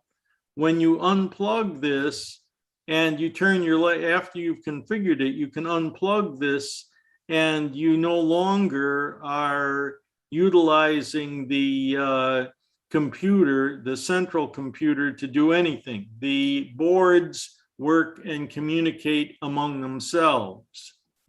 To look at the two brains of the system, such as they are right now, you have the tower, which has basically 16 lines of either input or output that can be used. And you have the signal, which has the capability of driving LEDs for your signals, and has input and output lines that work on the NMRA design of using the CAN bus. The CAN bus you'll find in your automobiles, talking between all the systems in your car. One of my friends just had his Cessna 172 switched over to glass panel. It uses the CAN bus to communicate between all of the systems to read out on his panels to get the information and be able to fly the airplane. It's the communication. If you see the data communication ports here, those are connections that are plain standard Cat5, RJ45 connectors, the stuff that you have between your computer and your network and so forth. And they can run in between all of these nodes, and they carry everything that happens. So if we go to the daughter boards, which can be plugged into these cards, either with a direct plug or with a wire, you can have occupancy detectors. And here's these little orange occupancy detectors. You run one wire through these, and then two wires of this go back to the occupancy detector board. And when this orange transformer here notices that there's current being passed through the wire that goes through there, it comes back here, and the block occupancy detector will then tell the node, the brains, if you will, that something happened. It created what we refer to as an event, that particular track was occupied. There's something drawing current on that section of track, and it just tells you that. What you do with it depends on what you've configured for when that event happens. That event might go to a stall motor driver board that could drive a tortoise switch machine to say, oh, there's a train coming on this track. I need to throw the switch, if you will, to allow that train to go through the switch without derailing. And there's a lot more to configuration. There's learning curves with this. There's a lot of learning curves with CMRI as well. But the event that occurred because current went through here caused this board and its logic circuit to send a note, an event out to the rest of the layout, the LCC part of the layout, that will either use it or not use it. And then there's block occupancy detectors here that also have the capability of throwing switches. So you get to a point control board like this, and you have the plug-in to, let's say, a signal board. You have 4 occupancy detectors. You can control 2 turnouts with this motherboard. You can sense what's happened to the control board, to the turnouts, if you wish. And the interesting thing about it is that they've designed this track power pickup in here. So if these 4 blocks are being fed from the same track power section, the same basic set of power, if the power goes out, of course, when the power goes out, let's say you short the someone runs a switch, shorts the layout, and the breaker goes out and the power stops. The current going through the transformers also stop. So do the signals all go green and tell everybody else on the layout that there's nothing on that track? Well, it could, but they've built this in so that if the power drops out, these are locked. And so the red signals that were caused by some of these, red, yellow, and possibly green, stay locked until the power comes back on, and then they can be read again. So that's just some of the fanciness of a control point. A turnout controller can have a set of wires that will send signals to either stall motor switch machines or to the relay type, the solenoid switch machines, depending on which card you get. I'm going to move ahead a little quicker and get to this. Here's all of the activity for that fancy passing siding that I talked about. And you can see that we've got a control computer here that was used to buffer, to set things up. You don't have to have it when you're operating. But if we look at one end of it here, you'll see that you're detecting with these transformers, you detect whether track is occupied, and that's going down into the board that is deciding whether there's someone occupying the track. The information from that can be sent to the signal logic board, but it also then can say, well, the occupancy has control to have a switch motor, which is connected to this, which someone on the fascia decided that switch motor should be changed. They pushed a button that was sensed by the card, and the card, through the logic, throws this switch. When the switch is thrown, it's sensed and creates an event that goes to the signal logic, which then sets the colors, and there can be all of these signals that you see here, all the signal heads would be set to the appropriate colors, depending on what was occupied and what isn't occupied and which way the turnout is. Does that make sense as to how one end could work? Hey, Paul. Yeah.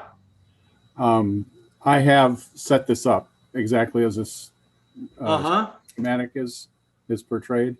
And Yeah. one of the things that I can point out is that, like the BOD4CP block occupancy detector control point, Right.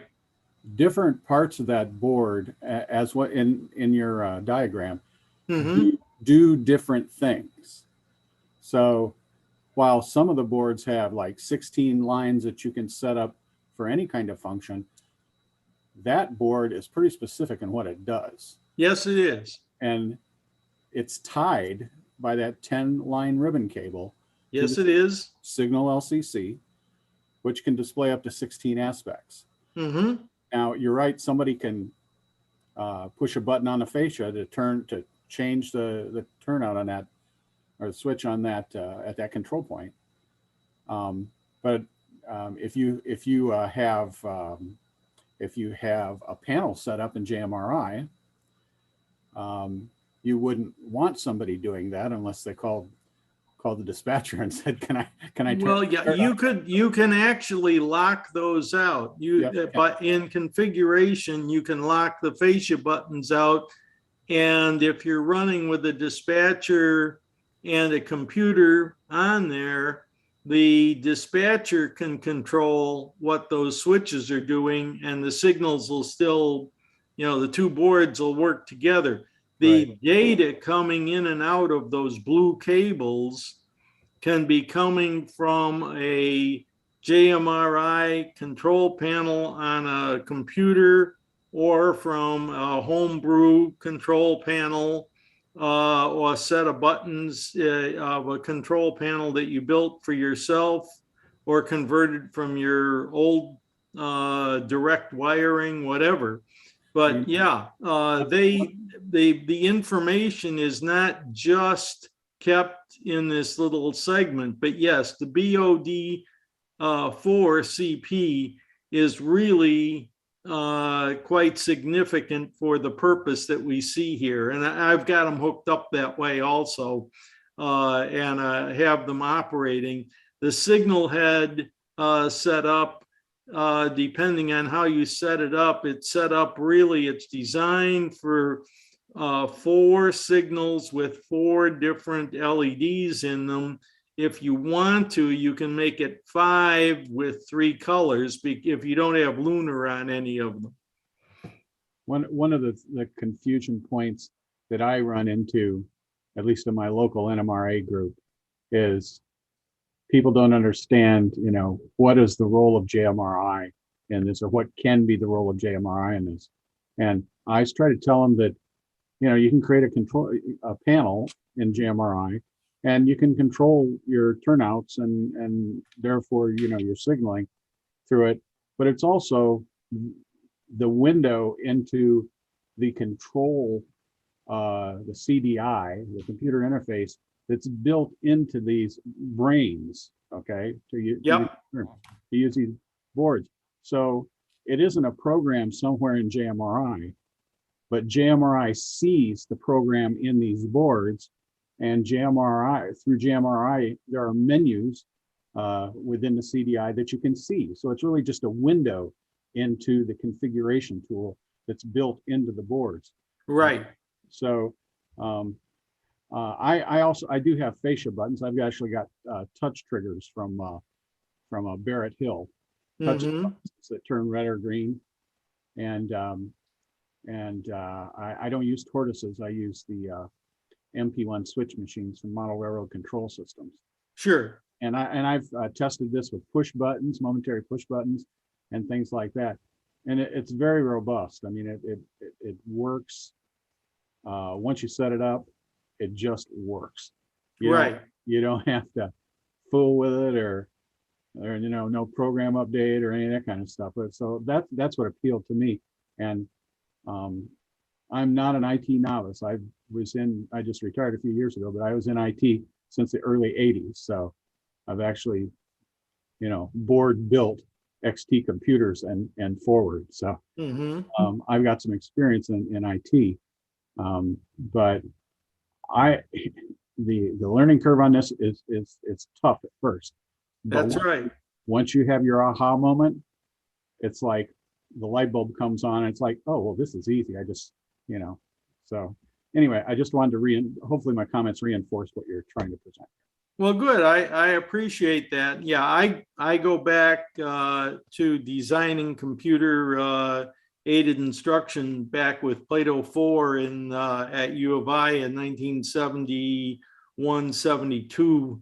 We were building terminals and sending them out at 1200 DPI over phone lines.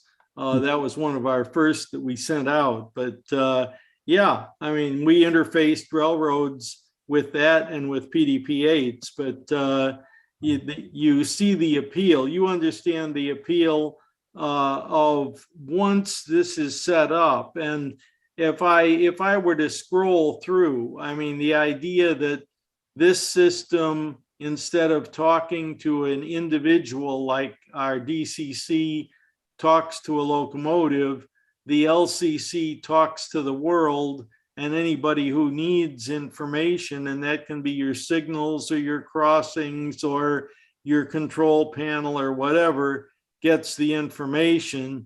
And, I'll skip through this, the fact that it's peer-to-peer and we all have our identifications and so forth. And that, the idea of the self-describing, you've mentioned that has to do with when you're connected to the JMRI and you configure, the system tells you what it is, and then you tell it what you want an event to be. And what we've been talking about, some of us have experienced this, some of us are new to it. An event is an LCC event is saying that something has happened or something should happen. It goes out over that network to every LCC device, and the device decides whether it wants to do something with that information or not. And the idea would be that, you set the turnout, we talked about that. And then that's what we use when we're talking about producers and consumers. The producer side of things creates events. The current transformer or the push button sends an event out over that system, which you see on your JMRI panel, or changes a color on a signal or something, or maybe nothing. And it could be just the current transformer. The consumer responds to what happens to an event if it's programmed to do so. So it could be a lamp or a turnout or anything else that you can control. The event can trigger nothing, or it can trigger several of these items. As we say, the events, an event can have from one to many producers. That's where your control panel can send a signal that means something. Your push button on the side of the layout can send the same thing, turn that turnout. So you can create the same event from a number of locations, not generally, but you can do that. But an event may have no or many consumers. It may affect a lot of things or nothing at all. The idea of an event that we've talked about is a button's pushed and it creates an event. It says this button was pushed. The producer says, oh, I'm the light that's supposed to turn on when that button is pushed, because the data information that was configured said do that. And you can have two different buttons around that might turn that light on. So that's all part of the idea of the events, or the producers and consumers. Producers create events, consumers act on the events. And these are some of the things that fall into those aha moments. And here is a sample system that I have. I don't know whether this video is going to play well for us or not. We'll see. It doesn't seem to be. Okay, now here we go. Run it at the same time. This is simply running through 3 blocks, a locomotive, and we'll see the lights change down on the system as they're detected. You can see the detectors hanging up there. Here we roll. Okay, we're moving, and we're about to go in. We just had, I'll move over because we just had that light come on. We're now in 2 blocks. Now we're out of the first block and into only the second. And now we went into the third. And we're about to go out of the second and all the way to the end. We'll go back. Now we're in 2 and 3. Yeah, 1 and 3. Now by itself.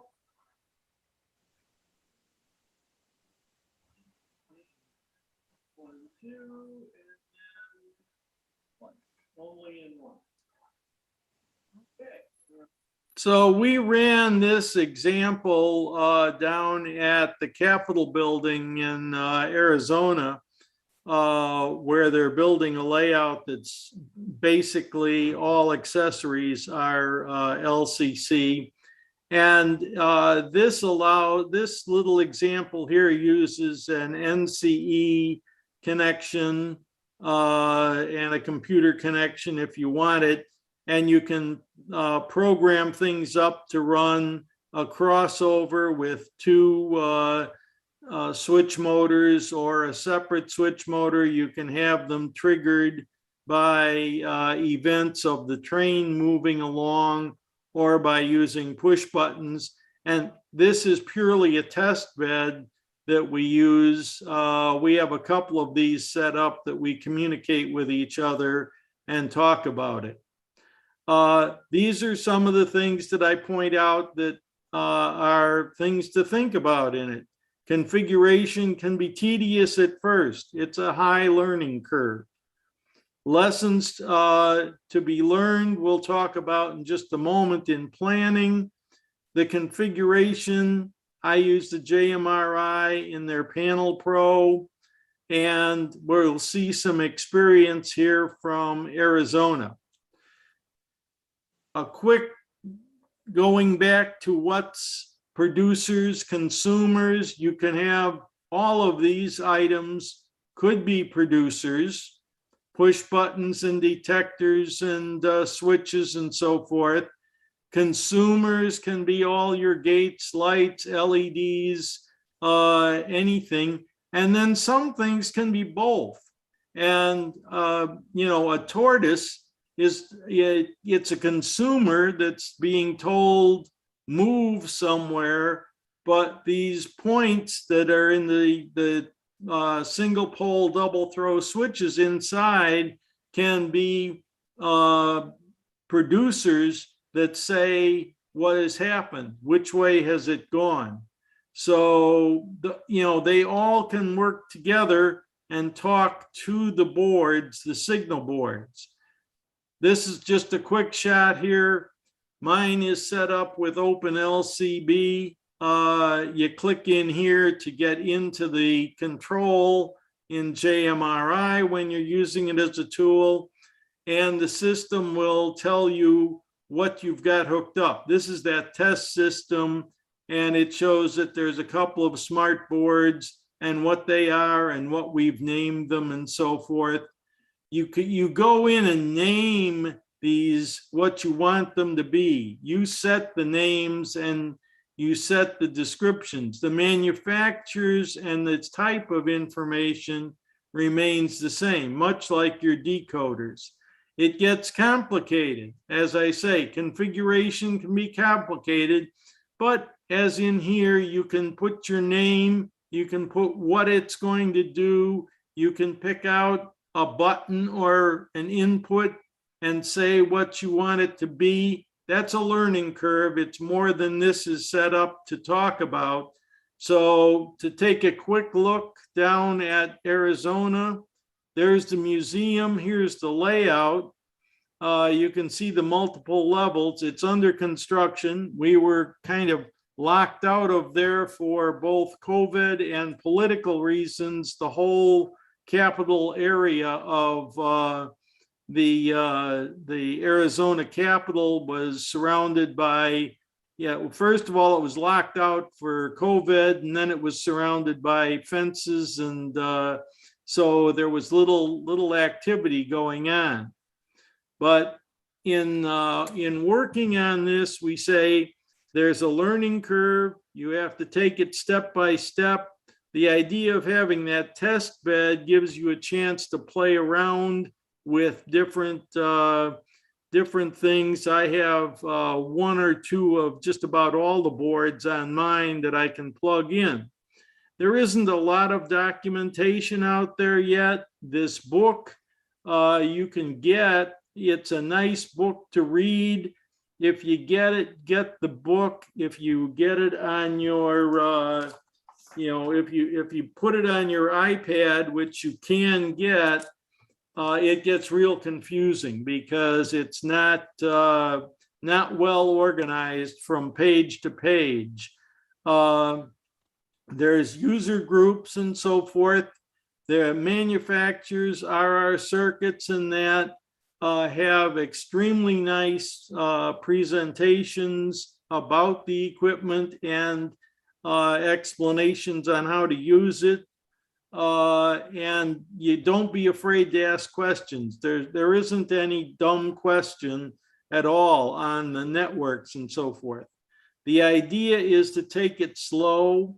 Once you learn it, it's repetitive. I think you mentioned that, it's a steep learning curve to a point. When you hit that aha, then you're able to move along really nicely.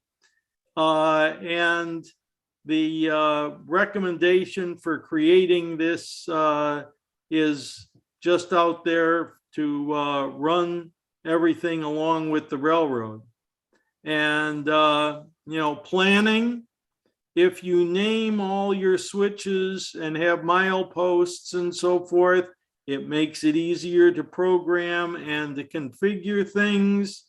And then the idea of this network that's daisy chained, you can have that set of boards out near the equipment it's working with, so you don't have a lot of wires. You have a data cable going out to it, and all the little wires for your signals. We had 4, 8, 16 maybe wires to LEDs, plus the grounds and for the signals, and we had 2 wires going to and 2 wires from the tortoises, and then we had a pair of wires from each of the detectors. They don't have to run all the way back to the control point. They can run to the local node, and the information is still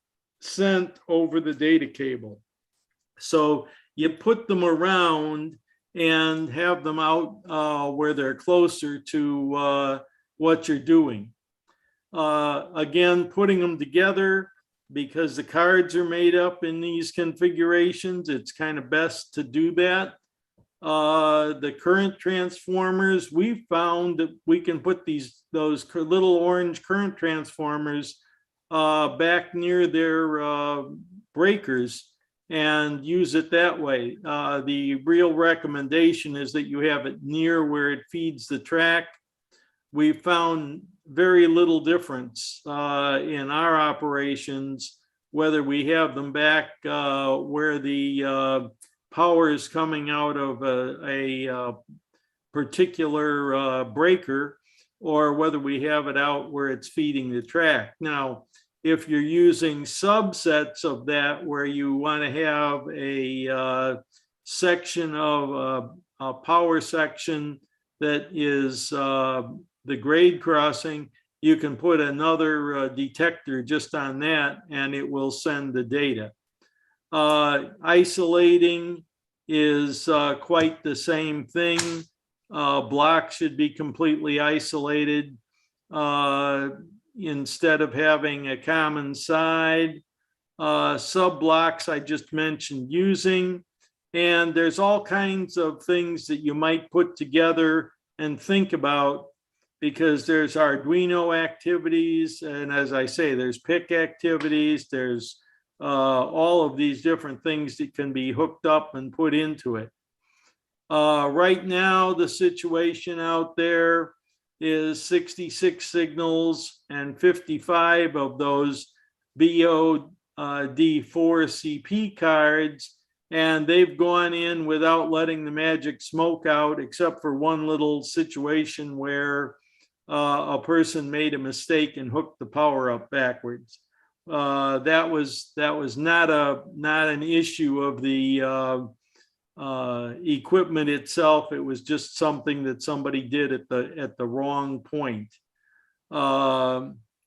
As you can see, this goes back to where we were at Salt Lake City and convinced to use this. And at nationals, we've had all day activities. If you want to get into this, and I know that CMRI is almost the same way. I've spent a day with CMRI presentations, and I've spent an entire day from breakfast to well after dinner just with food breaks with LCC. There's just a lot of information about it, and I hope that this gave you some idea of what it all is. I'm thanking the Railroad Club, Jess Poole, who is the president there at the Arizona Railroad Club. We've worked together on this. And then Karen and Dick Bronson, who own RR Circuits, I came to know at the last actual national. We were traveling around. I went to their presentations, but we were also running into each other on layout tours and so forth. And Dick goes back to the PDP-8 side of things as well. So pretty much that's my presentation. And I will do the stop sharing there and just give you my picture. And I'm open to questions, and if necessary or whatever, we can work on other opportunities or discussions about this. I hope it was, somewhat informative. Well, it was for me, because I've never understood it before, and I cannot believe it, but I think I understand now what LCC is. And I think I understand why, regardless of size of layout, I ought to look into it more. So I can't thank you enough, because you've really opened my eyes to what it's all about. I'm glad to hear that, Jim. Really, thanks. Paul, LCC is tough, but signaling is tough. Yep. And LCC is new, like DCC was way back. Yep. And any of us who have worked in IT have come up into situations where, we're on the bleeding edge of the learning curve. And So, but let me finish, Phil, just a second. Okay. What I've done is try to take a simple approach to it. Is I started with one siding. My railroad is built up of 6 industrial areas on 2 decks. Mm-hmm. Each industrial area has a main passing siding that has spurs off it for industries. What I wanted to accomplish was get the signals working, the approaches on both ends, the main line and the siding. I wanted to get that all working with LCC. And once I got that working and I saw that it could work and it was, the signals, all the aspects were coming up the way they were supposed to, I found that I could copy the programs from those boards onto the subsequent sets of boards for the other 5 districts. And then all I had to do is go in and change the serial numbers to the boards, because each board has a unique number from the manufacturer, change those over, and that was it. I didn't have to program the rest of the board. Right. And wrong word. Program is not the right word. Configure. Configure is the right word, because there's no programming. So again, it took me a long time. This became a hobby and a hobby. And I know we all have those, and we've all gone into rabbit holes and things like that. For me, LCC was a rabbit hole that I wish I'd never jumped into at first. But once I started understanding it, I thought, well, this isn't that hard. The problem we have, those of us that like LCC and want to promote it and blah, blah, blah, is that nobody has written how to do a certain thing. Like, I've got it set up for a passing siding, industrial district, of which are 5 or 6 on each level of layout. Nobody said, okay, here's the components you need on each end with a diagram. Here's where you buy them. Here's how much they cost. And here is what the CDI looks like as seen through JMRI. And here's how you exactly set this up. And if you follow these instructions, buy these products and install them the way I've told you, you'll have the same working system I have. Nobody's done that. Right. Yeah. You know what I would love to have somebody do. If you would be interested in doing it, I would love it. I would love for somebody to do this, like, how do you eat an elephant? One small bite at a time. If you can take one small bite of how you got that siding done, and do it in small segments, not in one segment of 30 minutes or an hour, but in small, say 15, 20-minute segments, and show us what pieces to buy, where to buy them, how to put them together to accomplish a specific task. That's going to take all of the mystery out of this. Right. The problem that I've been having is I can't see beyond the mystery. I can't figure out I don't know what questions to ask until tonight. That's now problem. I think I can ask questions. Now I see exactly what you were saying. The gentleman that just was talking, Paul, I don't know his name, but he's exactly right. And I've been saying that from the first. There's no place that you can go to get an LCC signal operation or a crossing operation or anything that you would like that event to activate. That you can't do that. So what you're left with is, and I haven't been able to find an electronics company that wanted to work with me to try to put together a package that I could say, if you buy this package and watch this modeler, you're going to be able to have this on your model railroad. So if the gentleman that was just talking about how he broke this down into small bites, if you'd like to come on the show and do that, I'd love for you to do it. I wouldn't mind doing it, Jim. Right. Well, you can see behind me, I've got construction going on. It's a helix, and but I'm at this point, I've taken it from my test bed, which is an 8-foot table, and I'm actually setting up some signals. I had to build the signals first. I'm scratch building them with BMLA signal heads, but once I get that done, I'll see if I can't put something together and maybe I can show it. Hey, that would be great.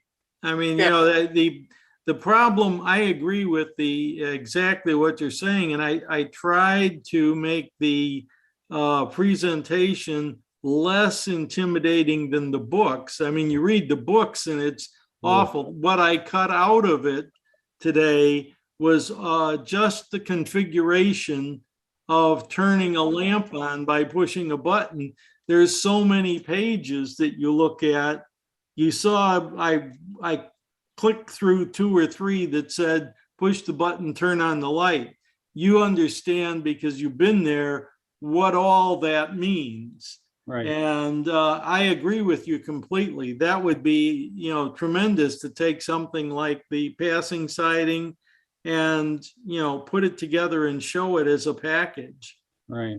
Well, I've thought about this a number of times because I did a YouTube video, but it was before I got the signals hooked up and that kind of thing. And then I was using some of these, I think Digitrax makes some cheapy signals that you can use to do testing and that kind of thing. Well, Model Railroad Control Systems does them too. And I got it working with that. And, you know, using gray ribbon cable doesn't work in my brain. So I was buying colored ribbon cables with special plugs on them. And, you know, I almost went into paralysis because I was trying to systematize something that I didn't quite understand yet. Mm-hmm. I understand it now. And I've got you know, my boards are every board that my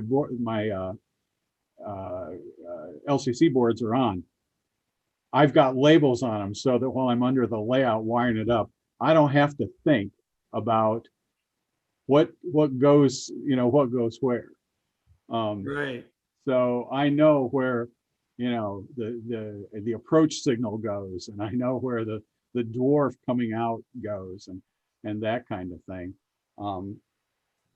If you'd like to see it, I mean, I hate to take up the whole time here, but I could actually grab a board and show you what it looks like. I'd love to see it. Okay, just a second. Well, you know, what we're going to see here is better than looking at it on the test bed, but that test bed business is kind of the way I took the approach of finding out how to get through the JMRI side of things, of configuring and putting 4 signals in and putting across, you know, I've got crossing lights and I've got panel lights and things like that. But you test it out on a little wiring board like you saw in the demonstration there. You can keep plugging in different cards and trying them out. Then you lay it out the way it's going to go in the layout, which he's done. And I think he's ready now. Dave, yeah, Dan, are you ready? Yeah, can you see this? Let's see. Okay. Yes. Yeah, back up just a little bit. How's that? Well, let's see. I gotta get it over to the right and left. So you can see on the board at the top, you see Signal LCC, Bob S, and BOD4CP. And then in the around the different section of the board, you can see, you know, there's on the Signal LCC, you can see there's a 2-headed signal, and then there's at the bottom of the dwarf, and then a one-headed signal. At the very bottom, you can see that this board setup is for Burns Harbor West. So this is coming into the Burns Harbor, Indiana yard on my layout. And there's the serial number for the board. And then over on the other side, you see where the switch, my switch wires are blue, purple, and gray. And then there's a 12-volt feed into that. that's from a power supply. And then you've got the 4 detector boards, or the 2 detectors, red and black. So this is the way I set up my board so that when I get under the layout, I know exactly how to wire stuff up. Dan, what is your last name? It's Brewer. How you spell it? Brewer. And do you have my email, or do I need to give it to you? No, I've got it. I mean, Okay. it's on your website. Listen, I would love for you to, for example, let's take that board. Mhm. I have no idea what it'll do, but whatever that board would do, if you could, number one, tell me what that board is going to accomplish. Number two, tell me what pieces of electronic equipment and where do I get them that I need to accomplish that, whatever that is. Mhm. And then number three, show me how to put them all together. Yeah. Just for one small bite at a time. You know, if it takes a month of 20 minutes, you know, at a time, you know, to give people a chance to experiment and try to figure all this out, so be it. But if you could do that, I think that would be of real value to people trying to get their heads around this stuff. Do you agree, Paul? Oh, yes. Yeah, I like the layout there, the boards, and everything is marked so you know how to run it. It makes perfect sense to me because I've been there doing that, but it would be very good for everyone else to see something like that. I think that's a great example. I do too. I think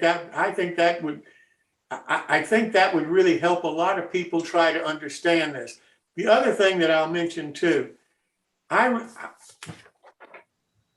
think there is something to be said about understanding what this CMRI is. Well, I think I now understand what LCC is. And correct me if I'm wrong, but and I'm going to use my old Lionel language to try to make sure I understand it.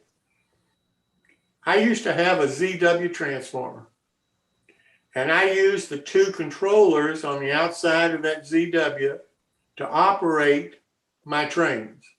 Mm-hmm. And the little things on the inside of those controllers that just slided up and down, I used to operate my accessories so that I didn't take power away from the trains when it got further away from where I had hooked up my 2 wires to my track. Well, that's what I see as LCC. It's those little 2 things down here that I used to use on both sides of my ZW to operate my accessories. And the throttles that I used to use on my ZW, that's my DCC. And the reason I need 4 of them, or more than 1, is so I don't take power away from the train. You call it bandwidth, I call it power. I want the train to run at the same speed regardless of how far away it is from the 2 wires I hooked up to my transformer. So I need something separate to run my accessories on. Well, that's LCC. Well, Jim, one of the things that I did too, as far as my DCC wiring, is I went straight from my control panel or my command station to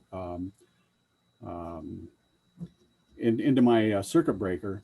And then I ran 1 common wire, and then I ran 4 leads out to the approach, both approaches, the siding and the main. And then at where those went out, I put those little donuts, as Paul called them. It's a coil transformer, and it's round with 2 wire leads coming off it. And I use all quick connects on. I don't solder anything. Put 2 quick connects on the end of those, and then 2 wires right over to these boards. And so that anything running into one of those areas gets detected by this BOD4CP, and the signals come on. And therefore those donuts or whatever you call them, that's an accessory Right. in my terminology, Yeah. Yeah. right? Right. It's not running my trains, it's running my accessories.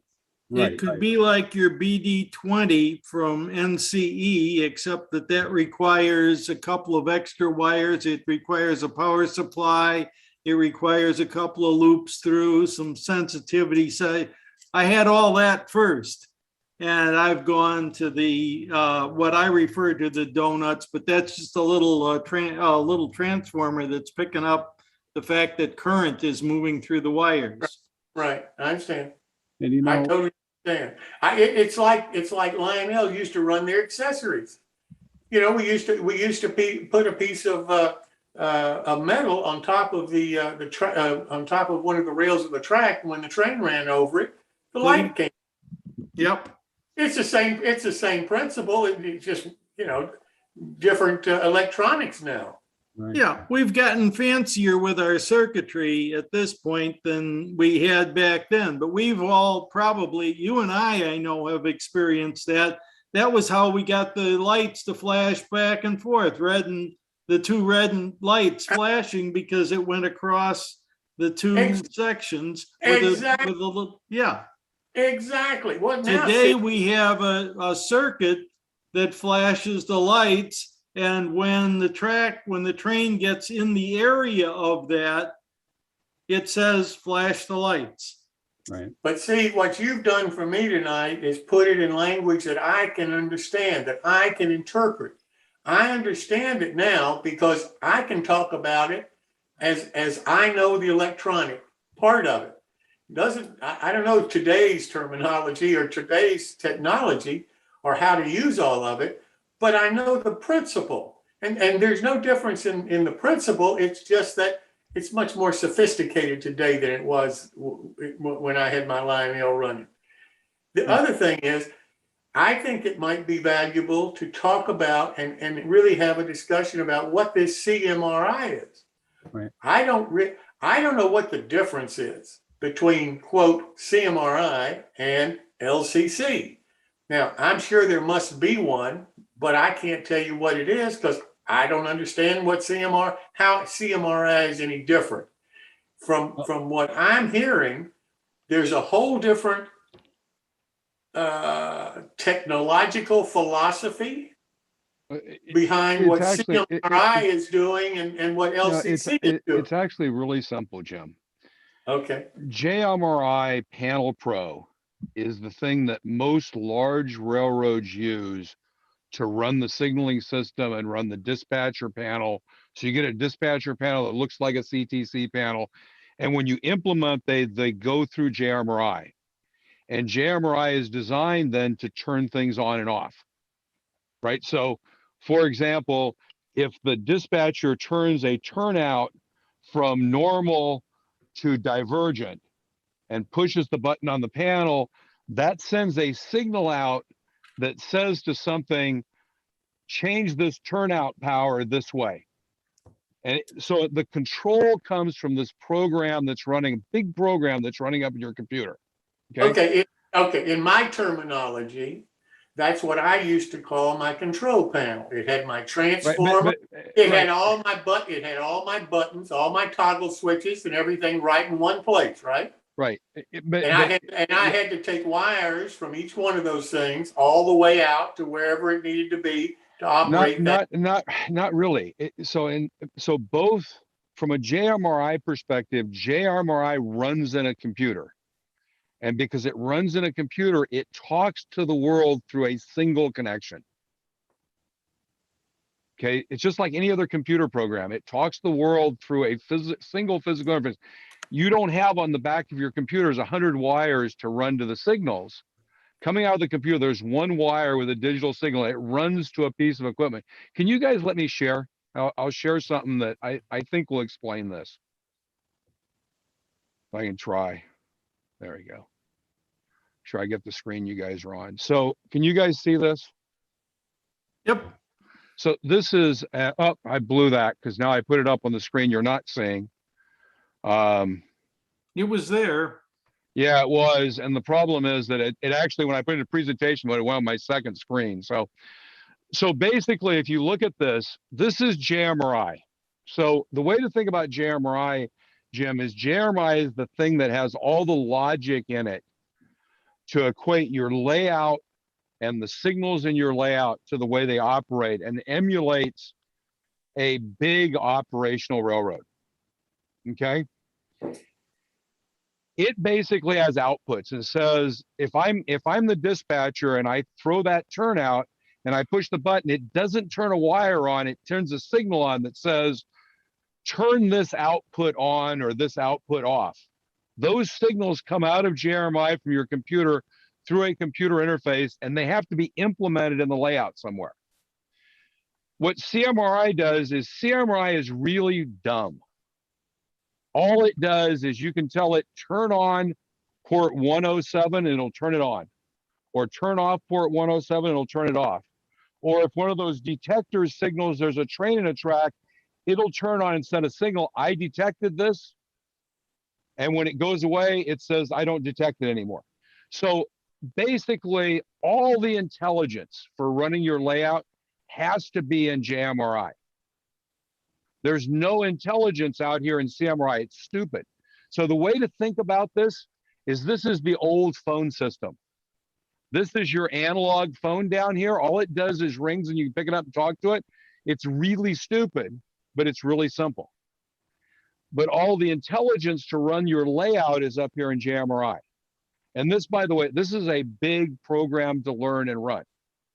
What LCC does is, instead of having these really stupid endpoints, it has an endpoint that's smart.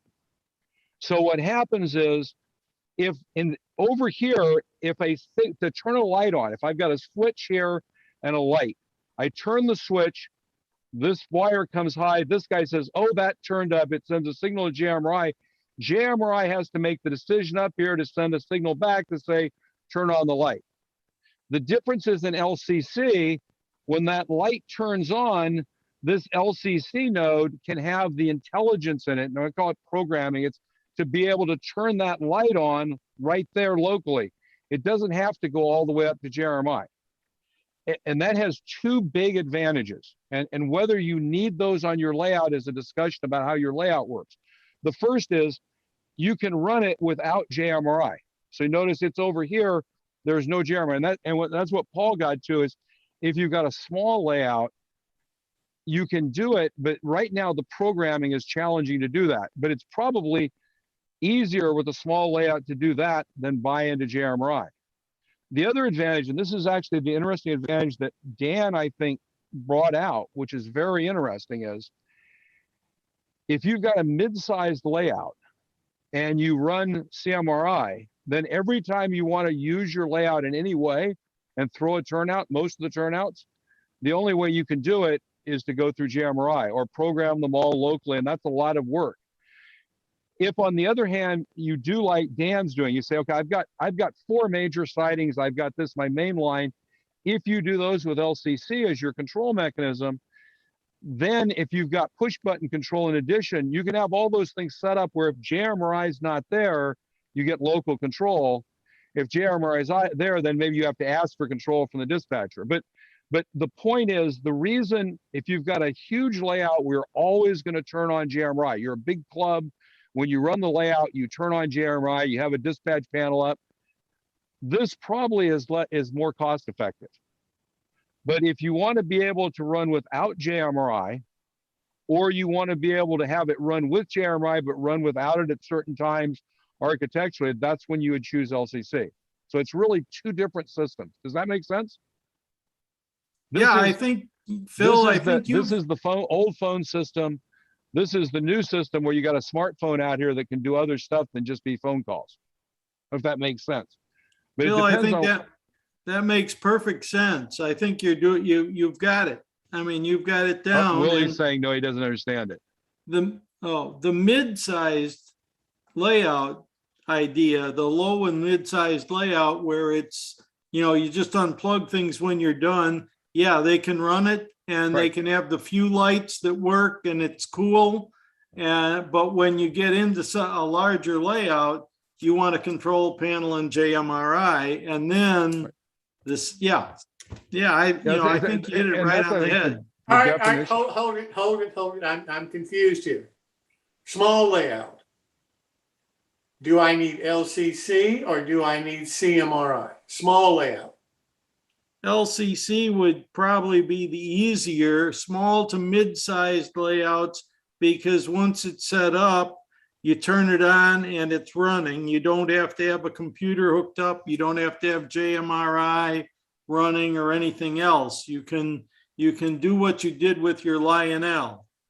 All right, the problem with LCC then, while it may be the easiest to get set up, the problem is unless you have a background like you do and Phil does and Dan does, it would be almost impossible for me to be able to go into, to be able to build a layout with LCC, because I'd have no idea where to even start to try to get the information about LCC, to what parts I need to buy, what companies, can do what I need to be done, because as I understand it, there's no manufacturer out there selling me the components, what I call the small bytes.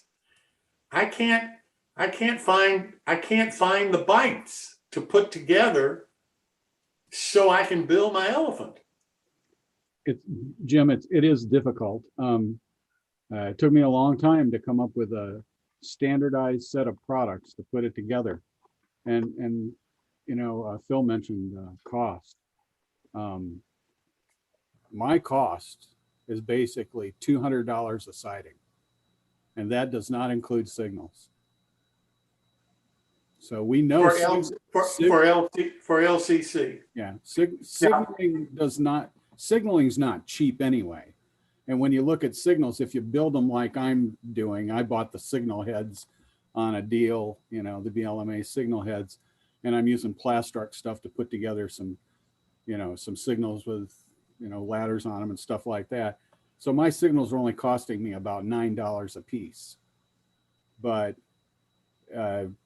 even with the NMRA discount, which is a 4-tier discount from Railroad Circuits, those components are, and with the little accessories and some shipping, you're about $200 a siding, plus signals. Now, when you say a siding, that would handle all of your industries off of that. In other words, the siding it comes off your main, and then you have all the other industries and side tracks off that siding, right? Yeah, each industrial area, that's what I call them on my railroad. Each industrial area is defined by the main line splitting off into a long siding, 10 or 15 feet long, with spurs coming off of that. I'm not doing any detection on spurs. All I'm working on is the approaches on the main line within the control points of the sidings, and the siding itself. So, but it's a couple $100. Okay. So right now, I've bought my LCC stuff for the top deck. So, do the math, $200 times 6. Yep. Gotcha. Now, how much of that $200, how much of that's the electronic stuff? Most of it. Okay. Most of it. So really what we're talking about, LCC, at least as of today, that's for the rich people in the hobby. Well, again, I budget for it. I'm not trying to be facetious here. I'm saying, $200 to a guy, on retirement, income and so forth, $200, that's a hit. It's a lot of money, but when I got back into model railroading in 2008, my wife and I had a discussion, and you've heard Tony Custer talk about this. If it's important enough to spend, 10 hours a week of your life, then it's important enough to be part of the family budget. And so every month, my wife gives me an allowance out of our family budget. And it's not huge, it's $150. So if I need another siding, I've got to save up for a couple of months, but that's the only way to do it when you're working on something expensive. And my railroad's not huge, but it's 300 feet of main line, you know, Mhm. with a helix in the middle. So it's, I mean, this whole thing down here is expensive, but you know, it's what I love to do, and that's my retirement job. So I tell you guys, I can't thank all of you enough for doing this tonight. It's been a real education for me, and I hope for a lot of other people, because I've just frankly never understood it, and I may not now, but I think I do, or at least I'm getting closer to understanding it. But I would, this CMRI, is CMRI a company or a concept? that's another that's the real standard. question, I think. Huh? So these are both NMRA standards, right? One What is is, kind of, there was a standard that was developed a while back for this basically simplified control system. And that's kind of implemented as CMRI. And then there's LCC, which is a different system. And they both exist under JMRI. So from an NMRA perspective, JMRI is the intelligence package to operate your layout with Panel Pro. And those two things exist underneath it as ways to interface to the physical layout, right?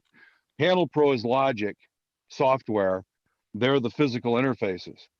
And what is CMRI? it's just a definition. It's a definition of a different kind of bus. So LCC uses CAN bus, which is a newer two-directional. It's a newer bus that allows daisy chaining in a very specific way. The old CMRI uses the IEEE 488 bus, which is a predecessor. So you go through a long discussion about kind of the differences. CMRI was originally. I hate to tell you, Phil, but you lost me totally. I got no I know idea. see, this is the problem is, Yeah. the real problem with this is that there's two very distinctly different ways of doing it. And it really, I think we need to clarify, because if you just want JMRI and you want to go with lower cost, I mean, you can buy a fairly large CMRI node from Model Railroad Control Systems that's pretty cheap.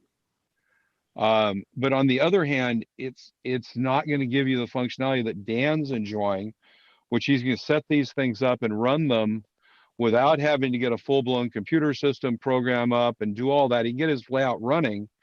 And so, like, for example, if you want to start and get your layout running and do warrant, do some sort of basic schedule, schedules and warrants, and not have signaling, you can start off with this and then add the signaling in. And then if you want to, you can add JMRI and a panel with that later. So it's kind of a way of also staging getting there.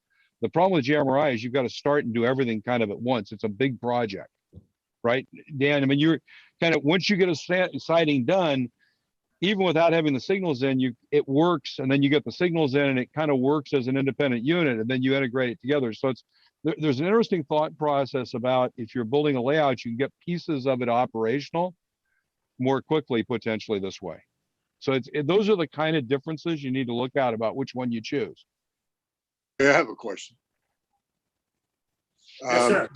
This is Jim, and I'm doing a no scale layout, and I'd like to be able to have about 5 blocks around my main line. And the reason, but I want to be able to say, this is a red light in this block, a yellow light in this block, and a green light. As the trains go through it, they change colors, so that whoever's operating has to pay attention as to whether they need to slow down, stop, or they can go. Is this something that this can all be integrated together with LCC? Yeah. You're, for the level that you just spoke of, the two boards, the signal board and the daughter board, you need detection. You might need an additional detection. You have to detect that there's a train in the 4 areas, and the signal board will handle the 4 signals, giving you green, yellow, red as the train moves through. Paul, let me ask you a question. For me, at least. So in the different blocks, you're going to get different colors based on where the train is. Right. And the detection.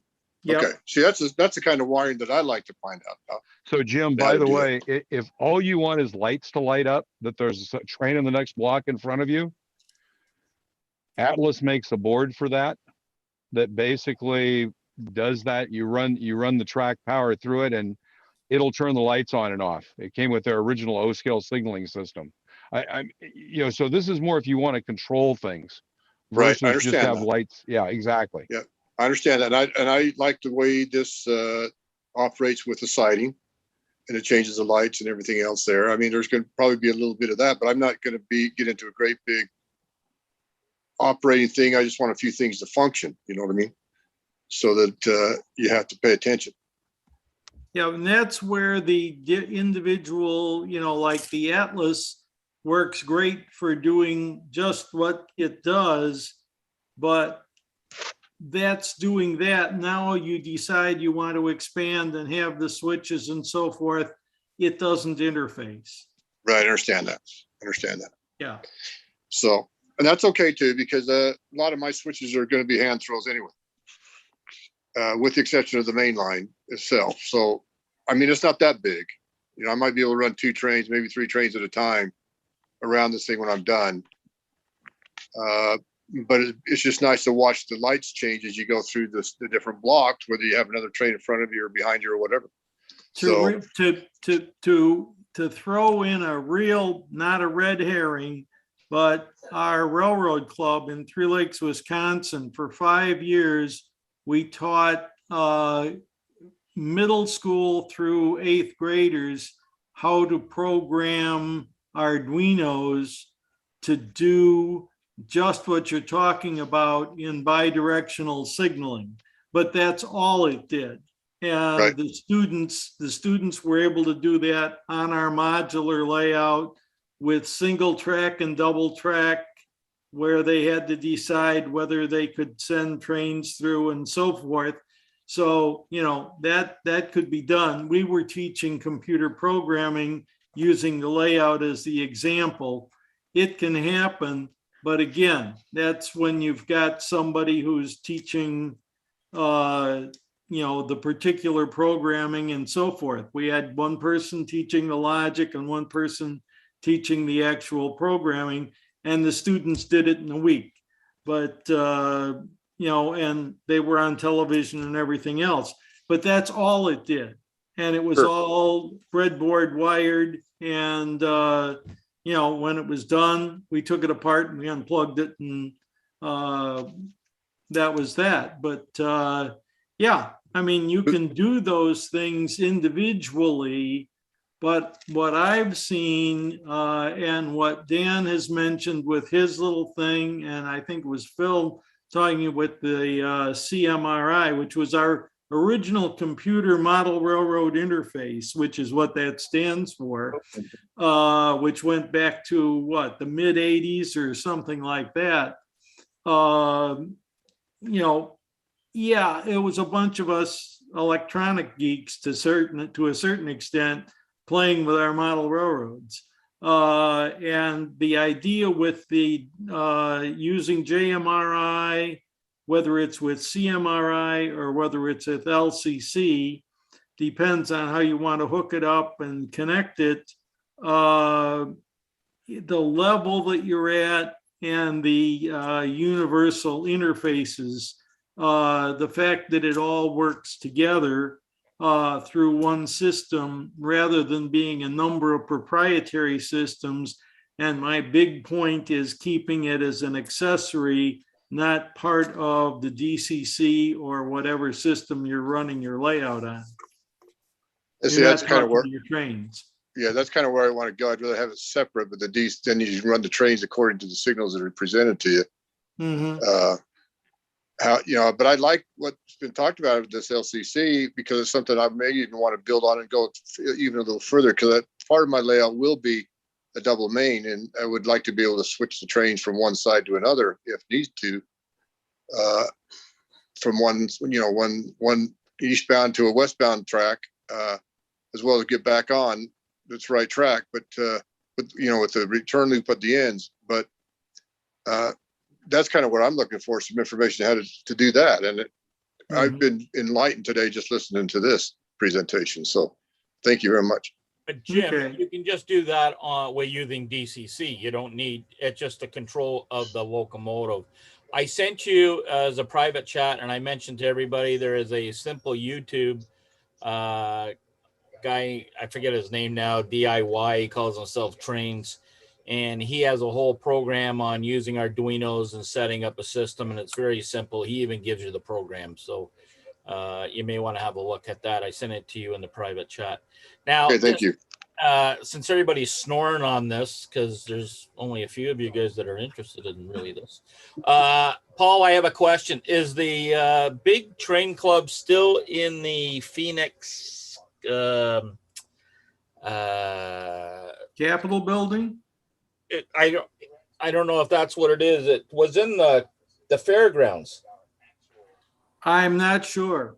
I commute back and forth with them in the winter for a while, and obviously I was there like 2 days before they shut down in February a couple of years ago, in 19 now, or February 2000, I guess it was.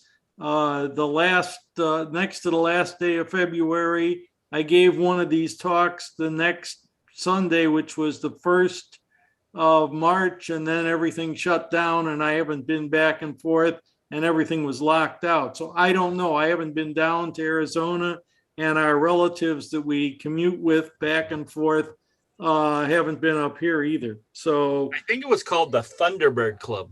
that's a different club, I believe. Well, listen, guys, let me stop the show here just a minute so we can stop recording it. Thank you so much for coming tonight. I hope you learned something. I hope you had a good time hearing about this. Paul, thank you so very much. Everybody can still stay. I'm just trying to stop the recording so that we've got an end to the show. So Ed, can we stop that?